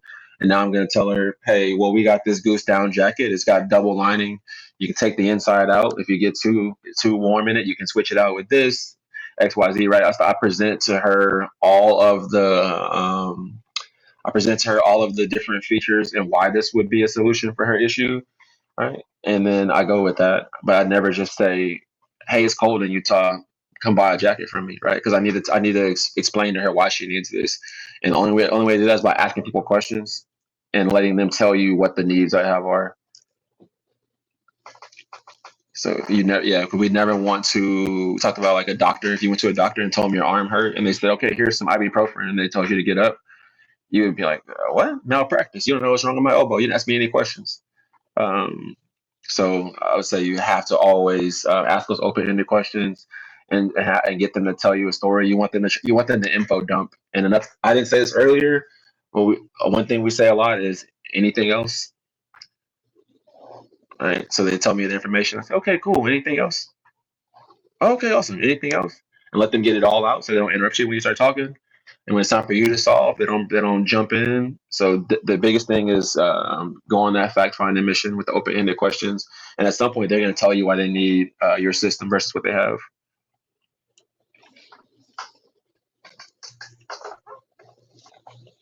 I'm glad that that someone who legitimately needs like sales advice is here. Like, what better I person didn't to see that coming. ask? I did not see that coming. It's like, damn, I lied. I don't work in sales. I was just making this up. You're working with ISV. I don't even know what ISV is. Or basically what the product is here at all. Oh, it's Microsoft. Oh, Oh, gotcha. Any other questions for Ike? Waking Forest. Here's a like legitimate question. Like, is it better with you? Like, if they take your product or what they have, is it better for them?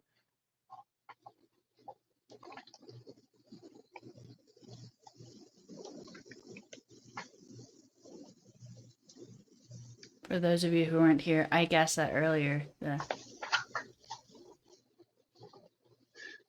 More context from me. Like probably what I'm you mean asking by you, that. like, yeah, like, so you're saying that you're trying to get them to buy your product or your support system that you have and to update from whatever they have that's antiquated. So I'm asking you if you legitimately believe that the item that you have or solution that you have is better for them than what they currently have.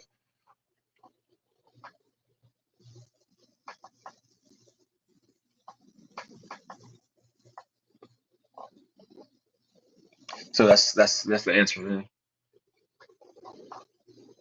If you think that, then everything is it's easy at that point because I imagine this, right? You have a better thing for them. It's going to make their life easier. It's going to change how they do their work. It's going to make their things more streamlined, whatever that is. And if you don't give it to them, it's kind of an asshole thing to do. You're kind of doing them a disservice by not getting the product in their hands. You know what I mean? So like, think about it that way. You're not selling them anything. You're trying to help them, and not doing it, you're doing them a disservice. So don't even think about it as selling anything to them. You are literally helping them, and by not doing so, you're selling them short. I think if we have our mind frame in that, you don't feel like you're selling. You don't feel like you're being cheesy or pushy. You feel like you're actually trying to do somebody some good. Yeah, people like cutting down costs, right? They keep their money in their hand. Better security. Yes, don't be an asshole. Be someone who can genuinely help them because you can. Yeah, not, and I'm not saying that you are. So I don't know if that came out like that. That's not what I mean at all. But I'm saying if you think that is better for them, like yeah, you're being helpful, and if you don't give it to them, you're holding it back from them. They need you. That first one is gonna get everybody every time. Cut down costs. They want that more than anything. Now you're gonna save some jobs. Now they ain't gotta lay nobody off because you saved them money. You just changed the economy single handedly. Single-handedly stop the recession. We appreciate you. With your logging governance tool. ISV. I wish I knew what that meant. What does that Put mean? that on a hat. ISV 2029, whatever year. Yeah, make merch for it.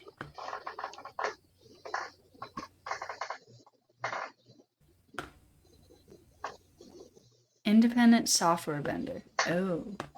Yeah, Oh, definitely put that on a hat. oh, he's in software sales. This guy's rich. Or this human is rich. I don't know what kind of human this is. Probably a human, not an alien. At least. Thank you for the article on what Did an you ever watch? ISV is. Oh, you don't have a TV. I was gonna ask if you ever watched the show called Community before. I did actually. I watched like the first 2 seasons, I think. Why? I just I always call people humans all the time because in the show Oh. the college they go to, the mascot is I think it's the humans. I think is that what it is, Oh, I think or so. human people. Yeah, I forgot the name of the college, but like the mascot is like the humans or whatever. So my wife, my oldest daughter, and me, we have a group chat, and it's called Human People. I could never really get into that. I don't know what it was. Like I tried because I like sitcoms, but I don't know. Kind of just fell off with it. It's a tough. You have to like a certain kind of comedy. Like I like that, and like Parks and Rec, and so if you like that kind of show where it's like almost like just very silly comedy, kind of like in the Office type of vein, or Atlanta, like that kind of show, and you like it. But I can see easily why somebody wouldn't like it. I am not a fan of The Office or Parks and Rec, so Also, I didn't have cable at all, so I didn't have a choice but to watch stuff like that. mm. If it came on regular TV, I could watch it. We didn't have cable either. We had like PBS and like VCRs, like Yeah, so yeah, I watched a lot of shows people didn't watch because I never had cable growing up. We had cable for like maybe 2 months at one point. Reading Rainbow. Yeah, the Reading Between the Lines. Did you ever watch any of those, Arthur? Re- Anything on Read it PB? between the lines. It was like a What is that? puppet. It's a reading show for kids. It's like has Yeah, you puppet made that one up. That lines. doesn't exist. It That's is not a thing. such a real thing. Not at all. Reading between the lions. So they're punny. Oh, okay. And they're little lion Nah, talkie. interesting. I never heard of that before. I used to watch all the PBS. I watched Wishbone 100%. Wishbone would go on there and he would read books.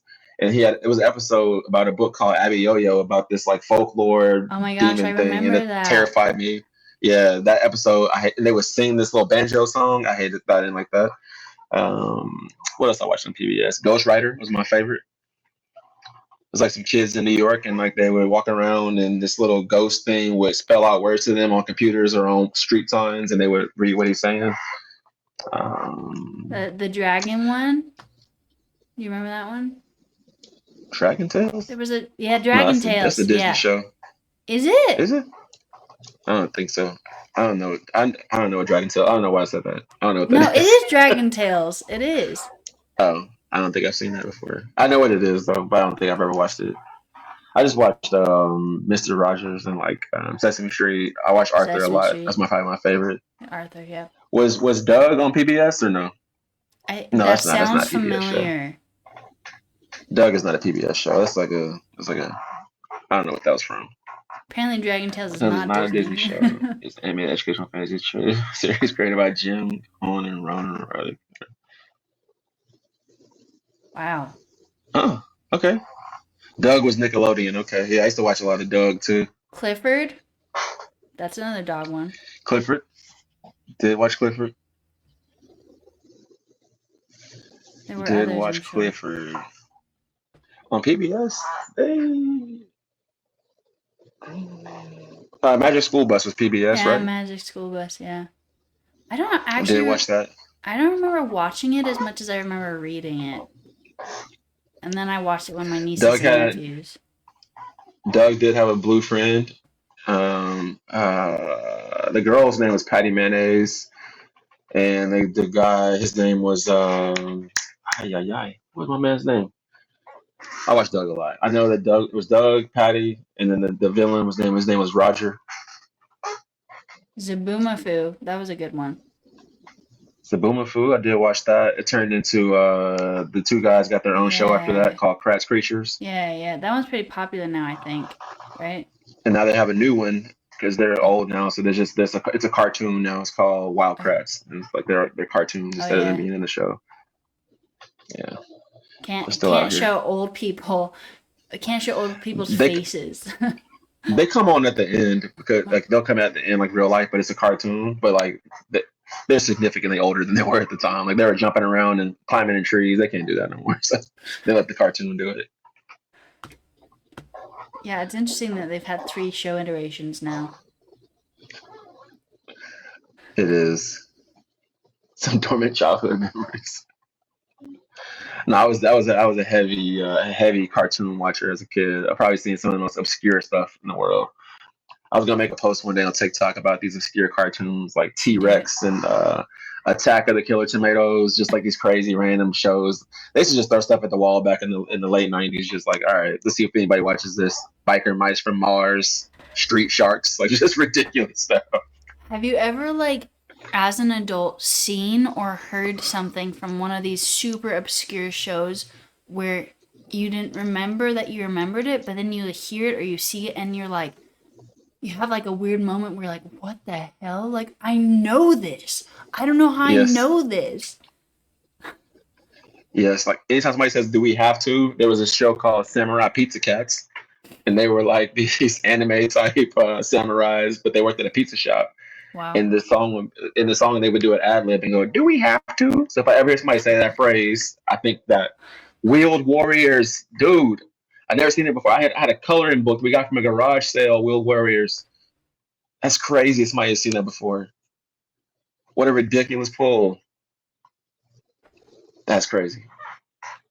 Wheeled Warriors. Anybody ever seen Pirates of Darkwater? Have The not. main character had this sword that was broken in half.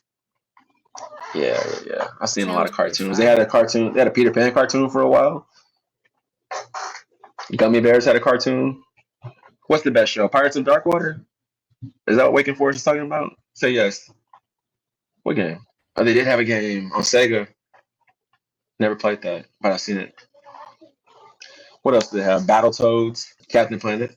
I did watch that heavily. And then I feel like in the like between like the late '90s and 2000s, they got real heavy. Like once Power Rangers got big in the U.S., there was so many knockoffs like VR Troopers and it's one other one called Big Bad Beetleborgs, which was ridiculous.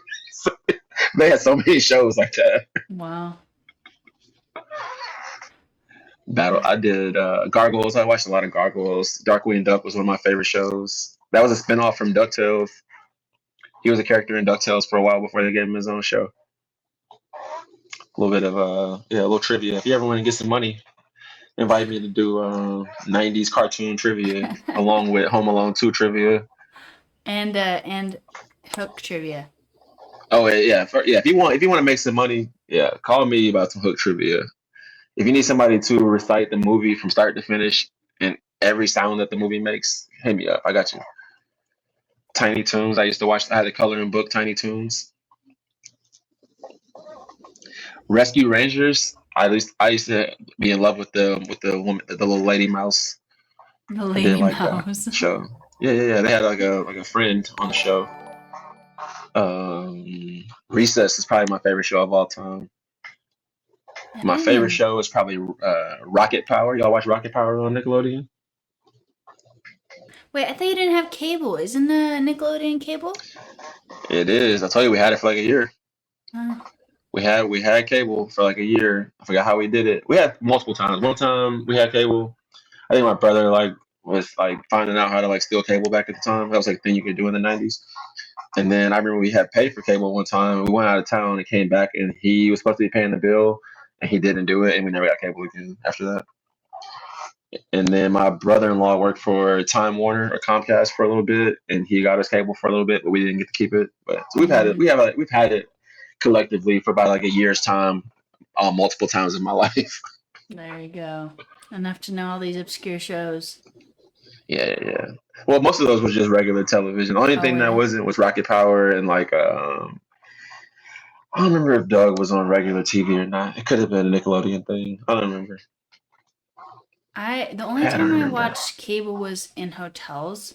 Like if we were ever in hotels, we didn't want to go anywhere because the TV had like cable on it, and we could watch whatever shows were on. You know.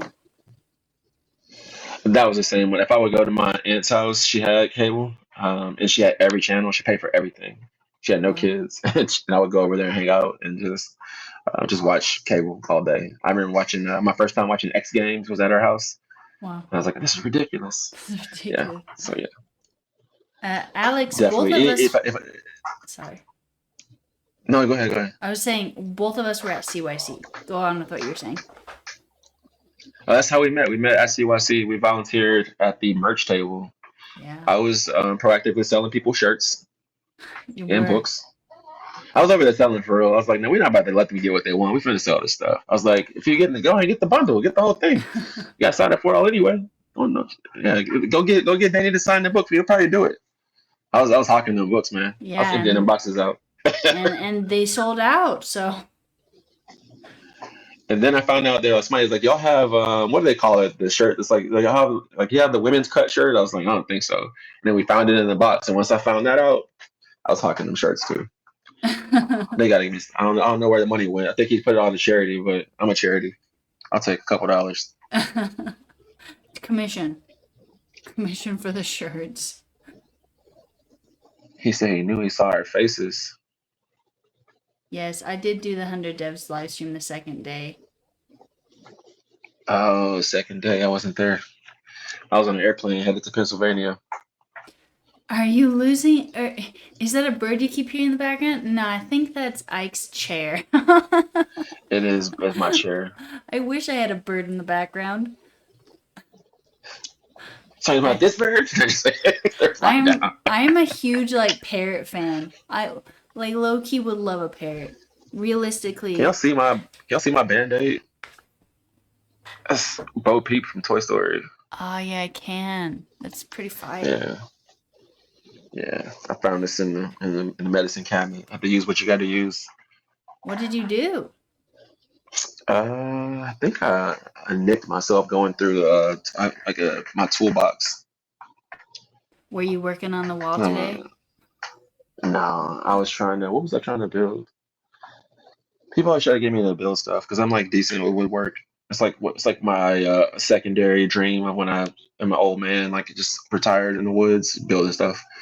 So I was working on making a small I don't know how to explain it, like a small table to go behind the couch, right? And then bought these on Amazon outlets that you would plug in, but then it has a drop down, it drops inside of it, so it's flush.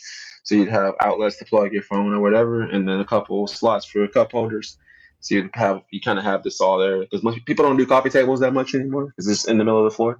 And so I did that for our friends around the corner, so they could have that. So that's what I was doing. It's pretty cool. Instead of coding, I was building tables for people for free. Man, I wish I liked building tables. I don't. I hate construction. I got It's just sheetrock in this room. an additional thing to feel like you're not good enough at. Don't do it. I unfortunately have to do a decent amount of home improvement stuff for my job, so there's that. But I haven't built a table yet. Not part of the job description. It's so much easier than you would think. Is it? I guess the hard part is getting all the stuff, all the tools. Yeah. Well, I have a decent amount of tools. I don't have anywhere to do anything except for my house. I don't have like outside areas, so that's rough. Yeah, you would need access to like a compound or a miter saw. That's probably the toughest part, unless you want to install by hand. If you go for it, Not but really. yeah, wouldn't recommend. Alex, were you there the whole time? Were you there for like day zero for the what do you call it, pickleball, and for the truck yard thing? Man, I missed the pickleball and the truck yard thing. I was not there that day. Sounds like I missed out. Yeah, honestly, if I had to be there. I had to be there because, like I said, I wasn't there for day two, so I had to figure out a way to get more time in. And also, like I said, I was being very strategic because I was like, I don't know anything, I don't know these people, so I have to figure out how I can. So once I saw Danny post in the CYC chat, he did the little, what do you call it? It's not a survey. What you call it? When it's like yes or no, and it has like a little number next to it. What is it called? A poll. He did yes. When he did the poll, I saw that he was like, "Who's gonna be there for day zero?" And it was like there's people. It was like 10 people that said yes to it, right? And then every other thing that he had a poll for, like day one, day two, it was like 400 responses. I was like, well, I know everybody's not in this group saying yes or no, but if this is a sample size, I know that day zero is going to be a very, very small group. First of all, because it was on a weekday, and it was like, unless you're close, you can't really take it off work that much time. We're flying, so I live in Houston. Way easier for me to get there. So it's like I have to be there for day zero because I'll have a smaller group, easier for me to network, which is why I was there so early. So that's why I did not miss day zero because I didn't have a choice. I mean, I don't think there's anything wrong with it. I didn't know there was a day zero until I had booked my flight, and I was like, oh no, I'm not even gonna be there. I got in at like 11 p.m. I think that night. Okay. Next year Yeah. though. Yeah, that was very interesting. And then I went to that what's the second night I went to, what's it called? Foulings? Did you go there? Mm-hmm. I did go there. And while I'm there, somebody was like, are you going to the The after after party? I was party? like, after party. And I was just like, I don't know. I didn't drive. They're like, oh, we'll take you. And it was at the host hotel. There was an after party, like in a room. Yeah. I felt like I was in high school. It was body to body in there. I was in and out in about 10 minutes. I was like, yeah, I'm good. Yeah, I went to that as well. I got invited to it, and I was like I'm the teacher's pet. I never get to invited to secret parties. Like I'm going. It was all right. It was really hot though. So hot. Yeah. And people was in there sweating. And I was like, yeah, I got it. I don't know who all showered, but not everybody. So I got out of there. At this point, I'm not it's gonna like lie to you. 11 I didn't p.m. know what to think though when they're like, "You going to the after party?" And I was just like, I'm thinking they meant at like a place, and they're like, "Oh, it's at the hotel." I was like, what y'all talking about? And I walk in there, and I was like, and I look in, like it's like people in this room, everybody's like sitting in the bed. I was like, I don't know what's happening in here. I was a little weary for a while, so yeah, I didn't stay too long. We went outside and sat at the little tables by the pool and talked for 2 hours.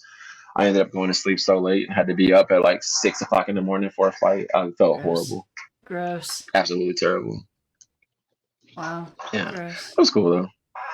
I had a ton of fun. I had an absolute ton of fun. I was very, like I said, I'm very happy that I went. I was on the fence about it, but I'm extremely excited that I went. Yeah. Are you gonna go next year? I will be there next year. I will Nice. be there next year, and I will be more prepared, I think. Yeah. And who knows? I'll probably be talking because I'll be famous, and they'll be like, "Oh, this is the biggest speaker we've ever had in our lives. We can't believe he's here." Okay. If you do a talk though, I'm coming. What am I gonna talk about? What about applying sales techniques to your software Okay, engineering job? it's actually not crazy. It's actually not crazy. Well, I mean, like, I know I've said this multiple times so far, but I think it's a very valuable topic that not a lot of people have access to. So, That's actually not a crazy idea. You tell Danny or Leon, whoever, and we'll see what happens. I will have to I'll have to do an outline on it. I feel like today I've just been rambling and getting a couple good points in here and there. I think you've done sorry, I can't words very well. A lot of good points. Also, we've chatted. Both of those things are true, but it's also Yeah. been a almost 3.5 hour conversation. So, if we were talking straight, you're just spitting like straight up just gems again and again for 3 hours. That'd be crazy. Who can do that? Damn it. Yeah. I guess like yeah. They'd have to let me talk about Hook for like give me like a minute about Hook and then I'll do the rest. Okay, But but if I can't talk about Hook, I don't want to do it. okay, what about a like analogy talk that is hook themed sales in software engineering? Okay. I don't know how you can make it Like work, but it would be really interesting. I would figure that out. So we gotta do a Hook. I'll figure out a way to put Hook in my speech. If I yeah, man, tell Danny and Leon, let me talk, man. I will figure out a way to put Hook in it. I mean, I don't think I I'll have do it. any sway with Danny or Leon. Probably, They maybe know who it's. you are. I would say that Danny knows who you are, though. Why would he know who I am? Because you said that you helped a ton on the first day and you were in close quarters Oh, with Danny. we did work together. Yeah, we were both frantically putting out snacks as y'all devoured the food at a record pace. Well, Y'all were in there eating like goats. if it makes you Not feel you, because you were better, volunteering. yeah, I was gonna say I didn't get any of the food the first day, I didn't but get anything. So where me and Danny got together was we were looking to replenish that table, and at some point everything was gone, and so we're trying to figure out where the food is, and we're back there just digging for stuff, and we're just kind of making it work or whatever. But when we brought that food in there, the Taco Bell and the KFC and all that, and we're setting it up, I'm like, okay, I'm gonna wait to the end because I'm working. I'm not gonna eat while they're eating. I'll wait. Man, I came back from putting out tables outside. Came back in there, table. People was in there making gravy tacos. I said, okay. I saw a man making a taco out of tortillas, gravy, and lettuce. So I was like, okay, all the food is gone. Wow. So I think Yeah. that day, keep in mind, I had no sleep at all. And I came in there, I walked from the hotel there. I hadn't eaten any food. I think I did get a coffee in the beginning because I got in the line before the line got crazy. And then I think I might have eaten like 4 or 5 honey buns. Wow. That's all I could eat. So I was like, yeah. So I was straight sugar and coffee with no actual empty calories. I'm surprised I didn't pass out in there. Oh my gosh. And you were all around going back and forth? Next time I will pass out and I'm gonna ask them to give me a job for and I'll forgive them. Yeah, you pass out and And be yes, I like, was everywhere. They had me doing merch table, and then I was setting up that freaking golf thing for like 2 hours. Uh, I don't know and people actually use this, so I guess it was worth it. But I set that up forever, and it was heavy. was They it? didn't have me moving. I set up all those tables outside that people were eating at. I put all those out Wow. there, and then yeah, they had me everywhere. And then I helped clean before I left too. So yeah, Wow. but I didn't have a real job, so I was just kind of everywhere, seeing what I could do.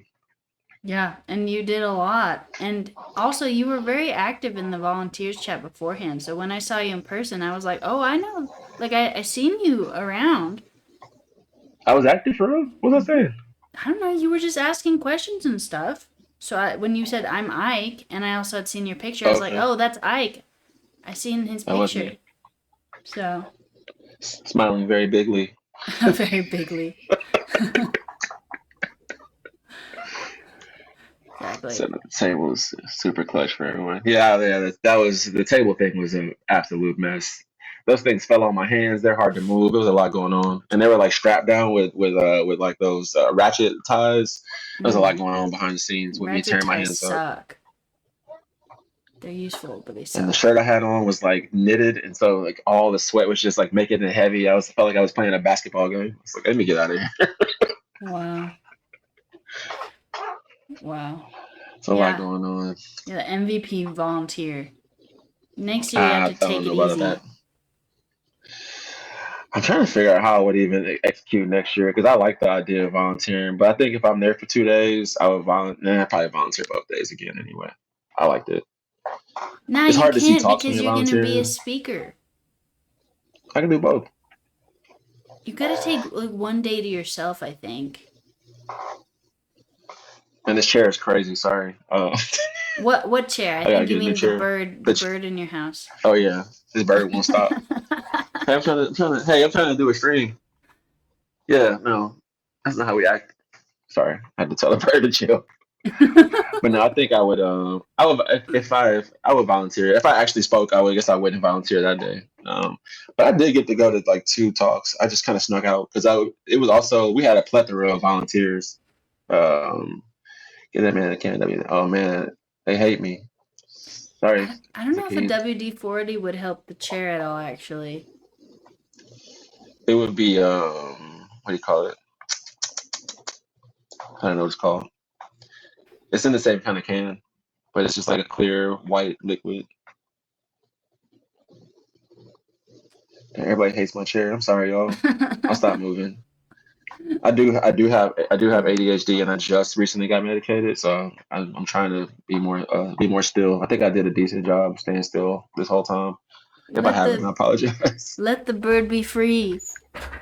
See, my chair makes a little bit of noise, I think.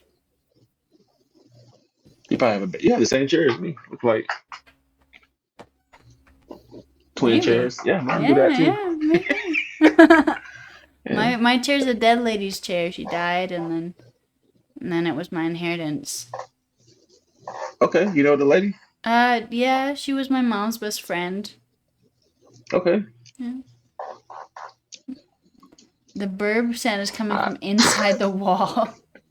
Secret aviary behind the wall.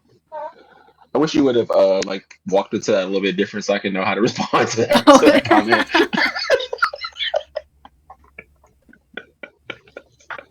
Oh. I don't know if you can see me. You're like, My wheels hold turning. up. Like, how do I respond? Do I joke too, or do I wait to find out who the person was? Hold up. What do you mean there's a dead lady's chair? Nah, it's Because I do that a lot to people. It's like so, like, and this is not for sympathy. This is just I'm gonna set up a joke here. But to my brother, literally, what do we call it? I was told to call it this. Right? My brother died by suicide last September. okay. Um, People would be like, "Oh, I'm so sorry. I'm so sorry." I'm like, "No, don't be sorry. That's what he wanted." Am I bad? Am I bad And for laughing? everybody's like, "Oh, don't say that." I'm like, "No, he did want that. He did that. You did. Well, That's not what that he picked that." this is tangentially related, but also this dead lady's hair also died by suicide. So Hey, there you go. Shout out to them. Going out how they wanted to go out, man. True, true. So the real question is the chair from your brother? No, not at all. He didn't have anything to give me. No squeaky chairs, huh? Nah, no chair. He does have a Twitch channel that sometimes I go watch his GTA 5 stream sometimes. That's cool. So we do that a little bit. Yeah. He was Um, trying to be a Twitch streamer. did he make a so Twitch doesn't actually save like VODs after 60 days? Did he save them as like highlights? I imagine he wasn't planning for all that, huh? I don't think he didn't make any plans. Fair So enough. I don't think he saved them as anything. Fair enough. Fair But if I enough. go, if I turn on the PS5 and I go to his profile, like it'll be like the little stuff there, and I click on it. So I guess it's saved in his PlayStation account maybe because if I click on his PS5 account Oh. and then click on his name, I can go watch his videos there. Oh. But I can see that it's from Twitch though. And like today Gotcha. when I signed in for this, I can see his Twitch there. So I Oh, imagine gotcha. something's saved somewhere. But yeah, Well, because he would take them from Twitch and then upload them to PlayStation Network. oh. Man, I don't have a console. I I'm didn't. probably saying that wrong. Hmm? What do you mean? It sounds right to me. No, like, yeah, I don't know if that's how you do it, but I do know that they are like Oh. if you go to his like gamer tag and click on his name, like this stuff is like it's like saved videos there, but Hmm. they're coming from Twitch. So maybe that's probably what he did. He Gotcha. probably just archived them or made them VODs, whatever you call it. Gotcha. I don't Gotcha. know all the words. Yeah. It's I did. I actually don't know why streams are called VODs. Like, why can't they be videos? Why are they called I don't like VODs? VOD. I hate that. I Yeah, hate it's that. I hate weird. that name. Because VOD was a thing people used to do like early YouTube, if I'm not mistaken, where they would do like essentially like going live or whatever you want to call it, and they would like make these blogs. Oh no, I'm thinking about vlogs. I hate that term too. Vlog. Yeah, Vlog it, makes it sense feels though. A very video log. yeah, but the word VOD and vlog both feel very. They feel very like Y2K, like early internet. Like I don't like those words at all. I hate it. Same mouthfeel too. VOD, vlog. They sound very same. Very same. Yeah, let's never say them again. This be the last day. I hereby decree. What is Pharaoh? Pharaoh is a video game I played on stream last week. Okay. It's a I feel like like I saw this. yeah, it's like a 1999 city builder. I did see this thing. I tried to watch a couple some video to get an idea what was about to happen here, Oh, which didn't help me at all. that was not a good one to watch. Didn't help me at all. It didn't help me at all. I watched multiple videos. Yeah, well, I just clicked through. unfortunately for you, this is the first co-stream that I've done in like 3 years. So, I mean, Okay. you didn't get to see any videos. See the word I use there? Videos of me doing it with anyone else.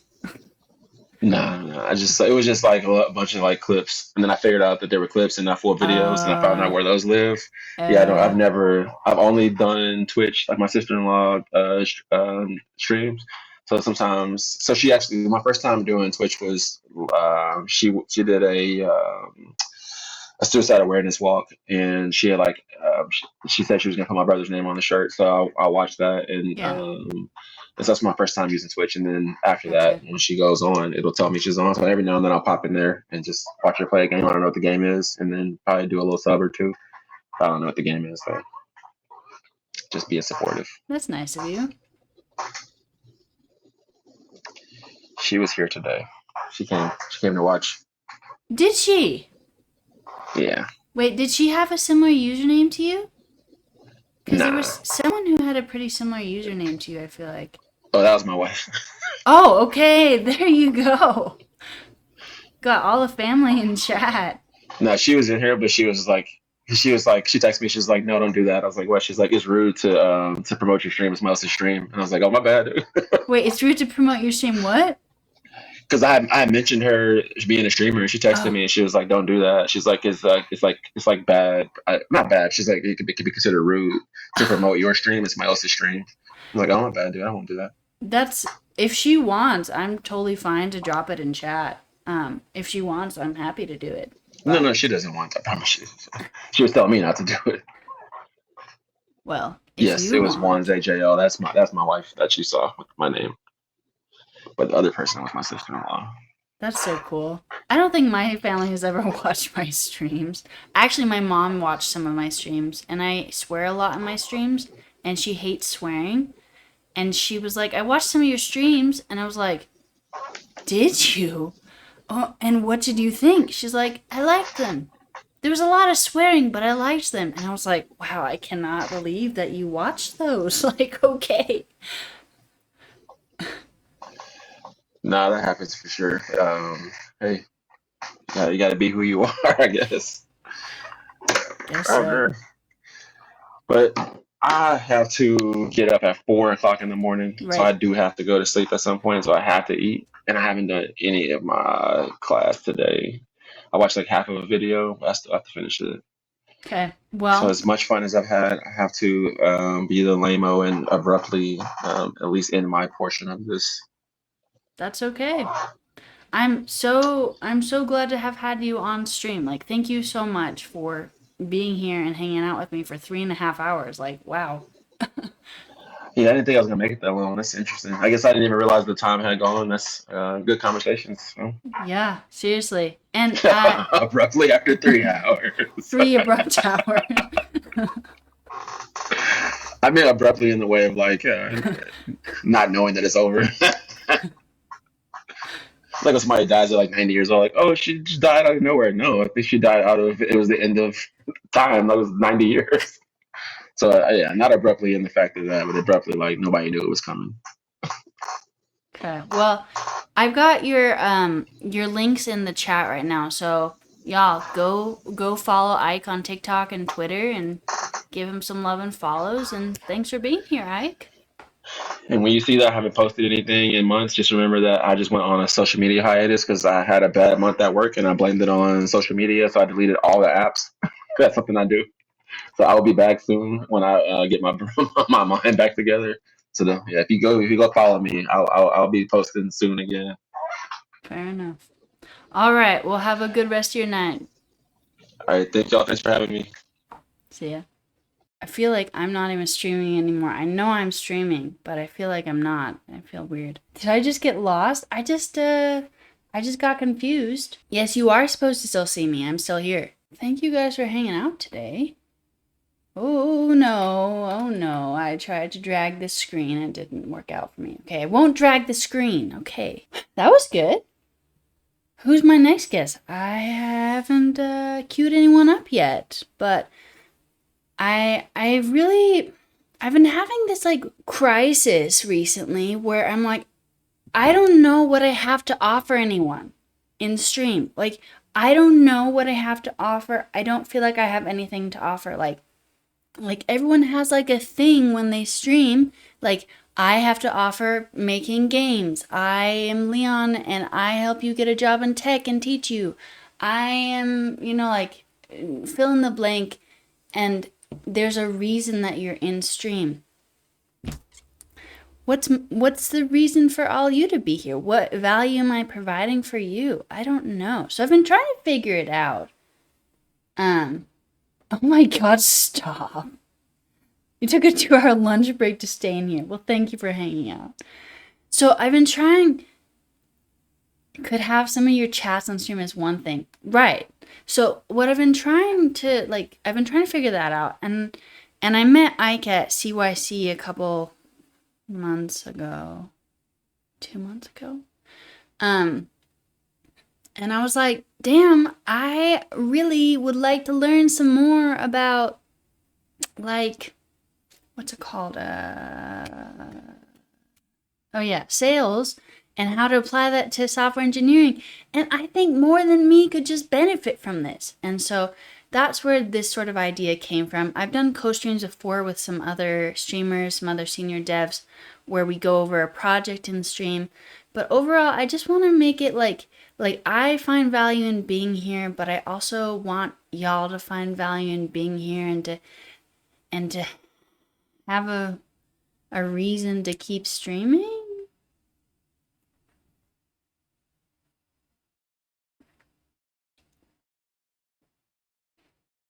Glad I'm streaming again. You like when I work through code stuff and have fun hanging out. Okay. Code stuff, fun hanging out. I have fantastic positive energy. You're lying to me. I don't. I represent a young person in tech. I got my job from streaming initially. Yes. So that's encouraging others to get out their network and to provide 100 devs a place to study. Fine, be nice to me. Isn't the goal just the journey through coding? Maybe. Probably. Y'all? Did I just y'all us? Yes, I y'all everyone all the time. I have said y'all for 10 years, and I know that because I remember when I decided to consciously start to use it. Do not give me shit for saying y'all when English doesn't have a plural you. You know what I'm saying? Yes, you can say you all, but you could also just say y'all. Use, maybe. I don't know. I don't know how I would say it. You just say use instead of you all. Next lesson, y'all. Wait, how could I use it? Y'all would have. I don't know if I can swing it. We need more women in the category. Madeline, I saw you streamed again on Sunday. I'm so sorry I missed it. I saw it today when I went to the stream team chat. Are we going to see you more as well? Y'all would love the chat we just had. Good job. That was quiet. That was good. We gave up on use. I don't know anyone who uses use, I guess. Use. How would you say it? Oh my God. Thank you for the gifted sub. My volume is up really high. You're trying to convince Leanne shipcode as well as again. I don't know how to say words. Yes, that would be great. Use sounds like bad grammar. Do that. Yalda has a lot of apostrophes. Indeed. Well, the thing is, language. So I'm very strict about written things and being or the way things are pronounced, or I don't know. I just got this thing in my brain where I'm like, it has to be said this way or pronounced this way or it has to be this way. And my sister, who is an English major, was like, Rufio, shut the fuck up. No. No. The thing is, there are rules for written language, but for spoken language, I can't remember exactly what she said, but basically, nah. You can say stuff how you want. And I think it really just boils down to if you can be understood, that's the right way to talk. You as plural just needs to be directed as the people. Well, I hear, and I don't know if this is true, I hear that originally you was the plural you, and the was singular you or something, and that, I don't know. As a former English teacher, you spent far too much time reading linguistics grammar books. You want to hear something sad? I don't know if I've ever formally learned English. You know? I think I remember like one grammar lesson ever. In modern standard English, the plural of you is you. Same word for one person or many. People hack around this with regional plurals like y'all, you guys, use, you lot. Yeah, I say you guys, and then I've seen people be offended about it, be like, but guys means men. And I'm like, look, I understand that guys has meant men, but I think when you say you guys, it has now kind of shifted into just like you plural, you know? And so if I don't see a lot of issue with it, I guess. Being understood seems to be the goal of communication, right? No one ever learns some linguistic grammar.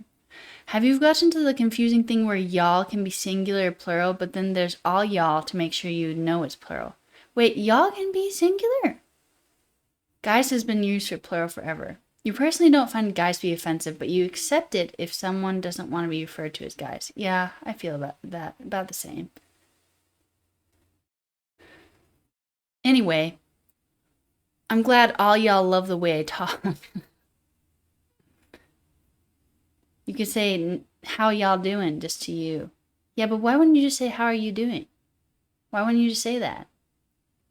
I say y'all, but people in Utah don't say y'all. I consciously say it, but no one else here does.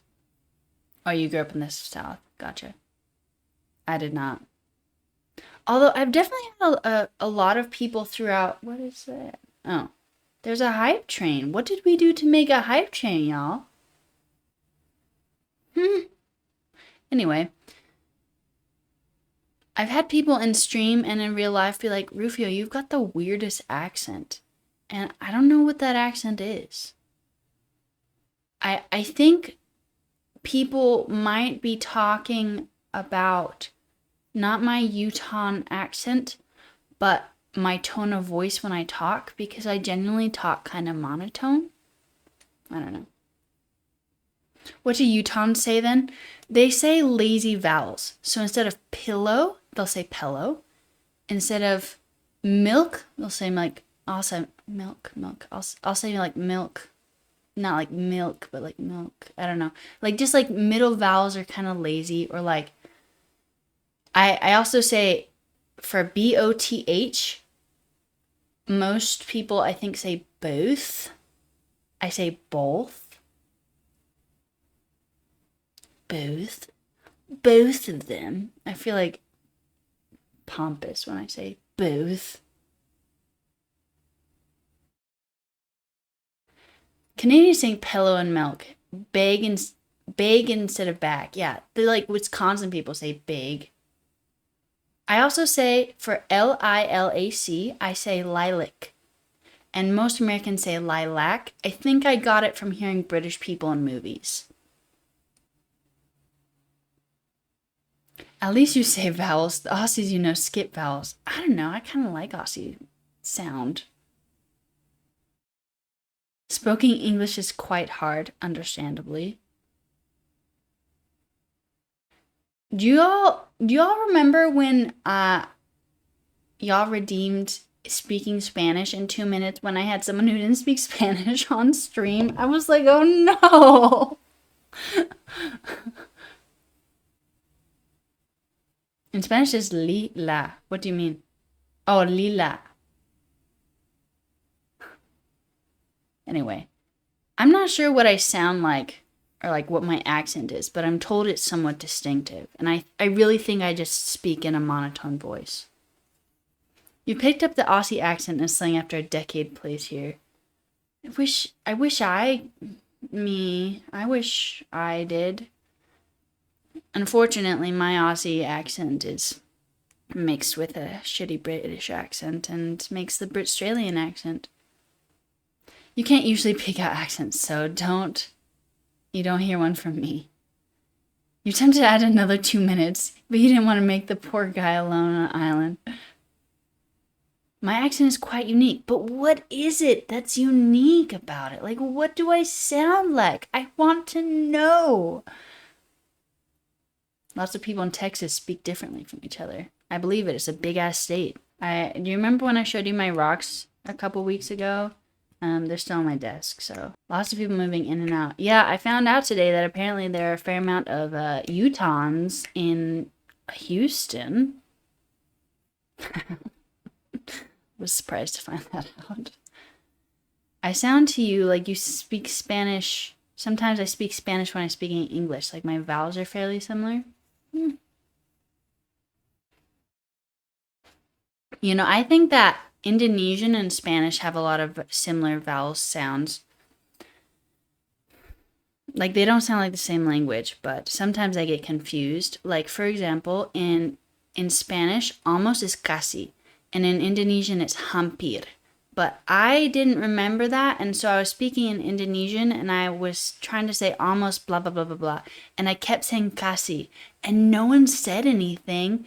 And then I realized after probably a week of using kasi all the time in Indonesian that that was in fact a Spanish word. And I was like, oh shit. And then there's another time when I sent a social media post to my host sister and I was like, mira.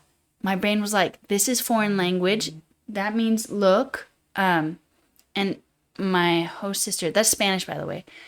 My host sister was like, what does mira mean? And I was like, what do you mean, what does mira mean? And I was like, oh no. Indonesian is lihat. When I spoke Spanish, the transition was so smooth it took a while to get I wasn't speaking English. Oh, thank you. Lark is a native Spanish speaker. That was a compliment, I think. Anyway, I want to see if there are some more people I can get on stream and provide value. I don't know. I like to talk to people, and I think everyone has something to offer. And I'm really just avoiding doing coding on stream mostly, I think, because we're supposed to start a big project that I'm avoiding. You'd go with it. Just sounds like I enunciate with precisions and don't mush words together. I think I do mush words together, though, but I also believe you. What kind of project? So a couple weeks ago, we decided collectively on stream that we were going to make an open source framework for words, language preservation, like Native American language preservation. I've already made a project that is a Native American online talking dictionary, and that's basically what it would be, but it would be a general framework for any like endangered language or I don't know, con language to use. But we decided I was supposed to do that last week instead of play a video game. And then I was thinking about it. I was like, fuck, I actually have no idea how to structure the architecture of this, and that still remains the case.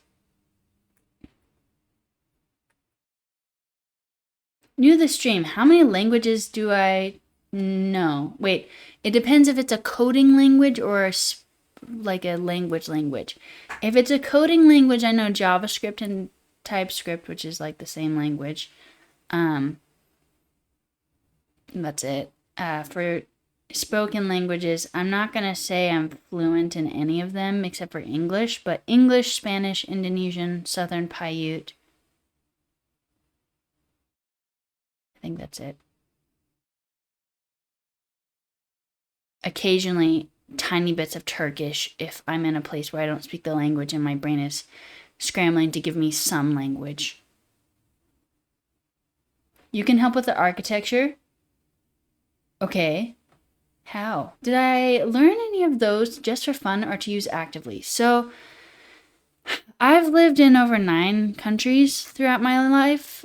Spanish was picked up in a decent amount of those countries, plus school. And then Indonesian, I studied abroad my senior year of high school in Indonesia and learned it there. Turkish, I did a brief study abroad program. And then Southern Paiute, I have learned some of it in college when I was trying to help preserve it. New to the stream, can you interest you in a new tie-dye coat? It's cold in Utah. Yeah, so I was just thinking that this coat really needed like goose down stuffing. Would you know anything about that? Also, you're supposed to be eating dinner. You're from Brazil. Please come to Brazil. I gotta learn Portuguese first. Maybe. I don't know. Also, thank you again for being on the stream, Ike. Do we need to train an LM to speak the language? No. Here's a good costume idea. We need an experienced dev that can walk through figuring out the stuff like a real project.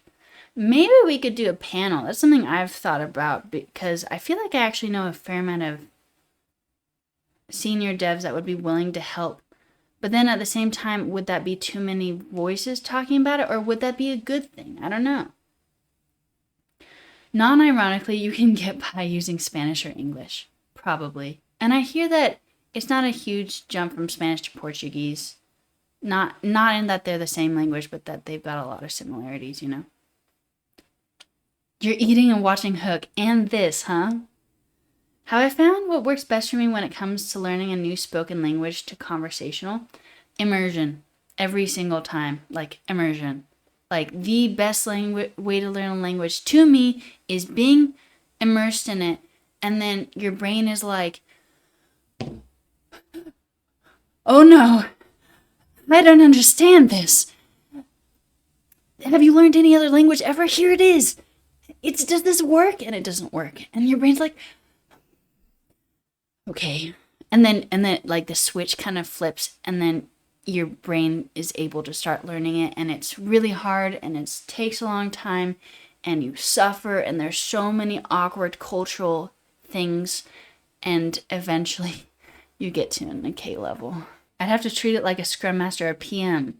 Can I shout out Ike's channel again? You're scrolling back, but it's not jumping at you. If it's on, I can, yeah. Okay, wait a second. We're gonna do two things. This is their Ike's actual like channel on Twitch, but Ike hasn't been streaming. And then this is the message where you can go to Ike's TikTok and Twitter. Ike makes TikToks, but said that he has been on a hiatus, so don't judge him. Latin American Spanish and Brazilian Portuguese is like 50% similar.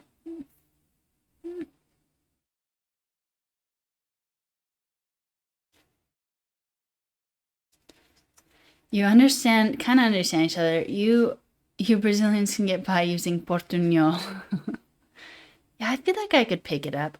I was in Francophone Africa, and people were speaking French, and I feel like I was kind of starting to pick up French just a little bit because of my Spanish. Like, I was like, I feel like I'm listening to this conversation, and I can kind of understand what's happening. And I was like, wow, that's pretty cool.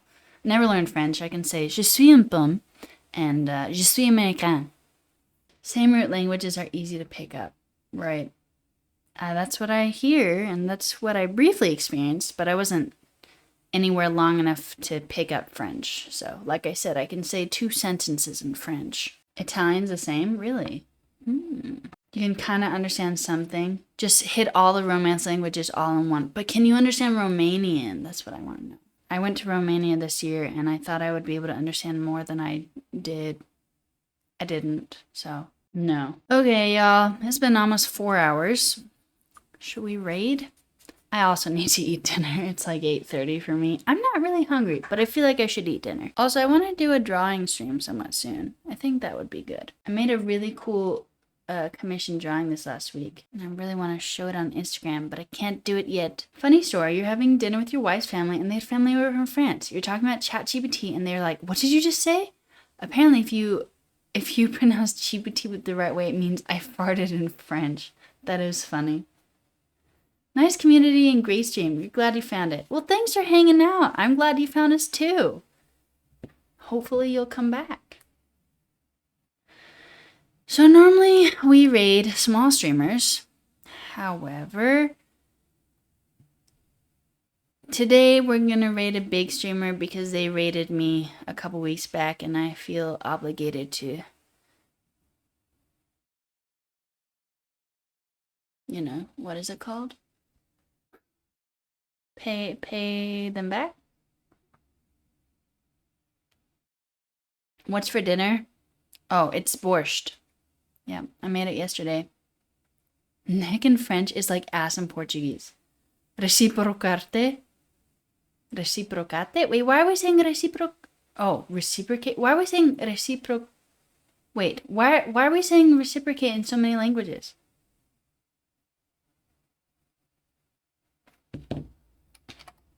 Wait a second. Did I really just read reciprocate in a Spanish accent? Why did I do that? I thought it was Spanish. My language is I don't know how to spell. My language is I'm anal about spelling. Reciprocar is wait, what is PTBR? Portuguese Brazilian? Anyway, this was a good stream. I don't know what next week's gonna be yet, but it's gonna be the opposite time of the day. It's gonna be in my morning. I don't know what it is for you because there are many of you, but it will make it easier for people who are not in this hemisphere of the world to not stay up till like 3 in the morning. So it's only 12 a.m. No! More 3 a.m. streams. Yes, more 3 a.m. streams.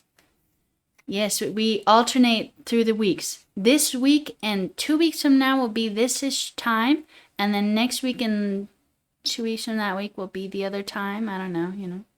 I try and put it on my stream if you look at my schedule. So that should be updated, and then I try and put it out on Blue Sky and my stories, and also in the 100 Devs Discord. 12 a.m. here as well. Everyone, we need to leave because you need to go to bed. Go to bed. I love seeing you here, and please sleep. All right. Zed rated me a couple weeks ago. Let's go spread some love and follows to Zed as well. All right. Bye.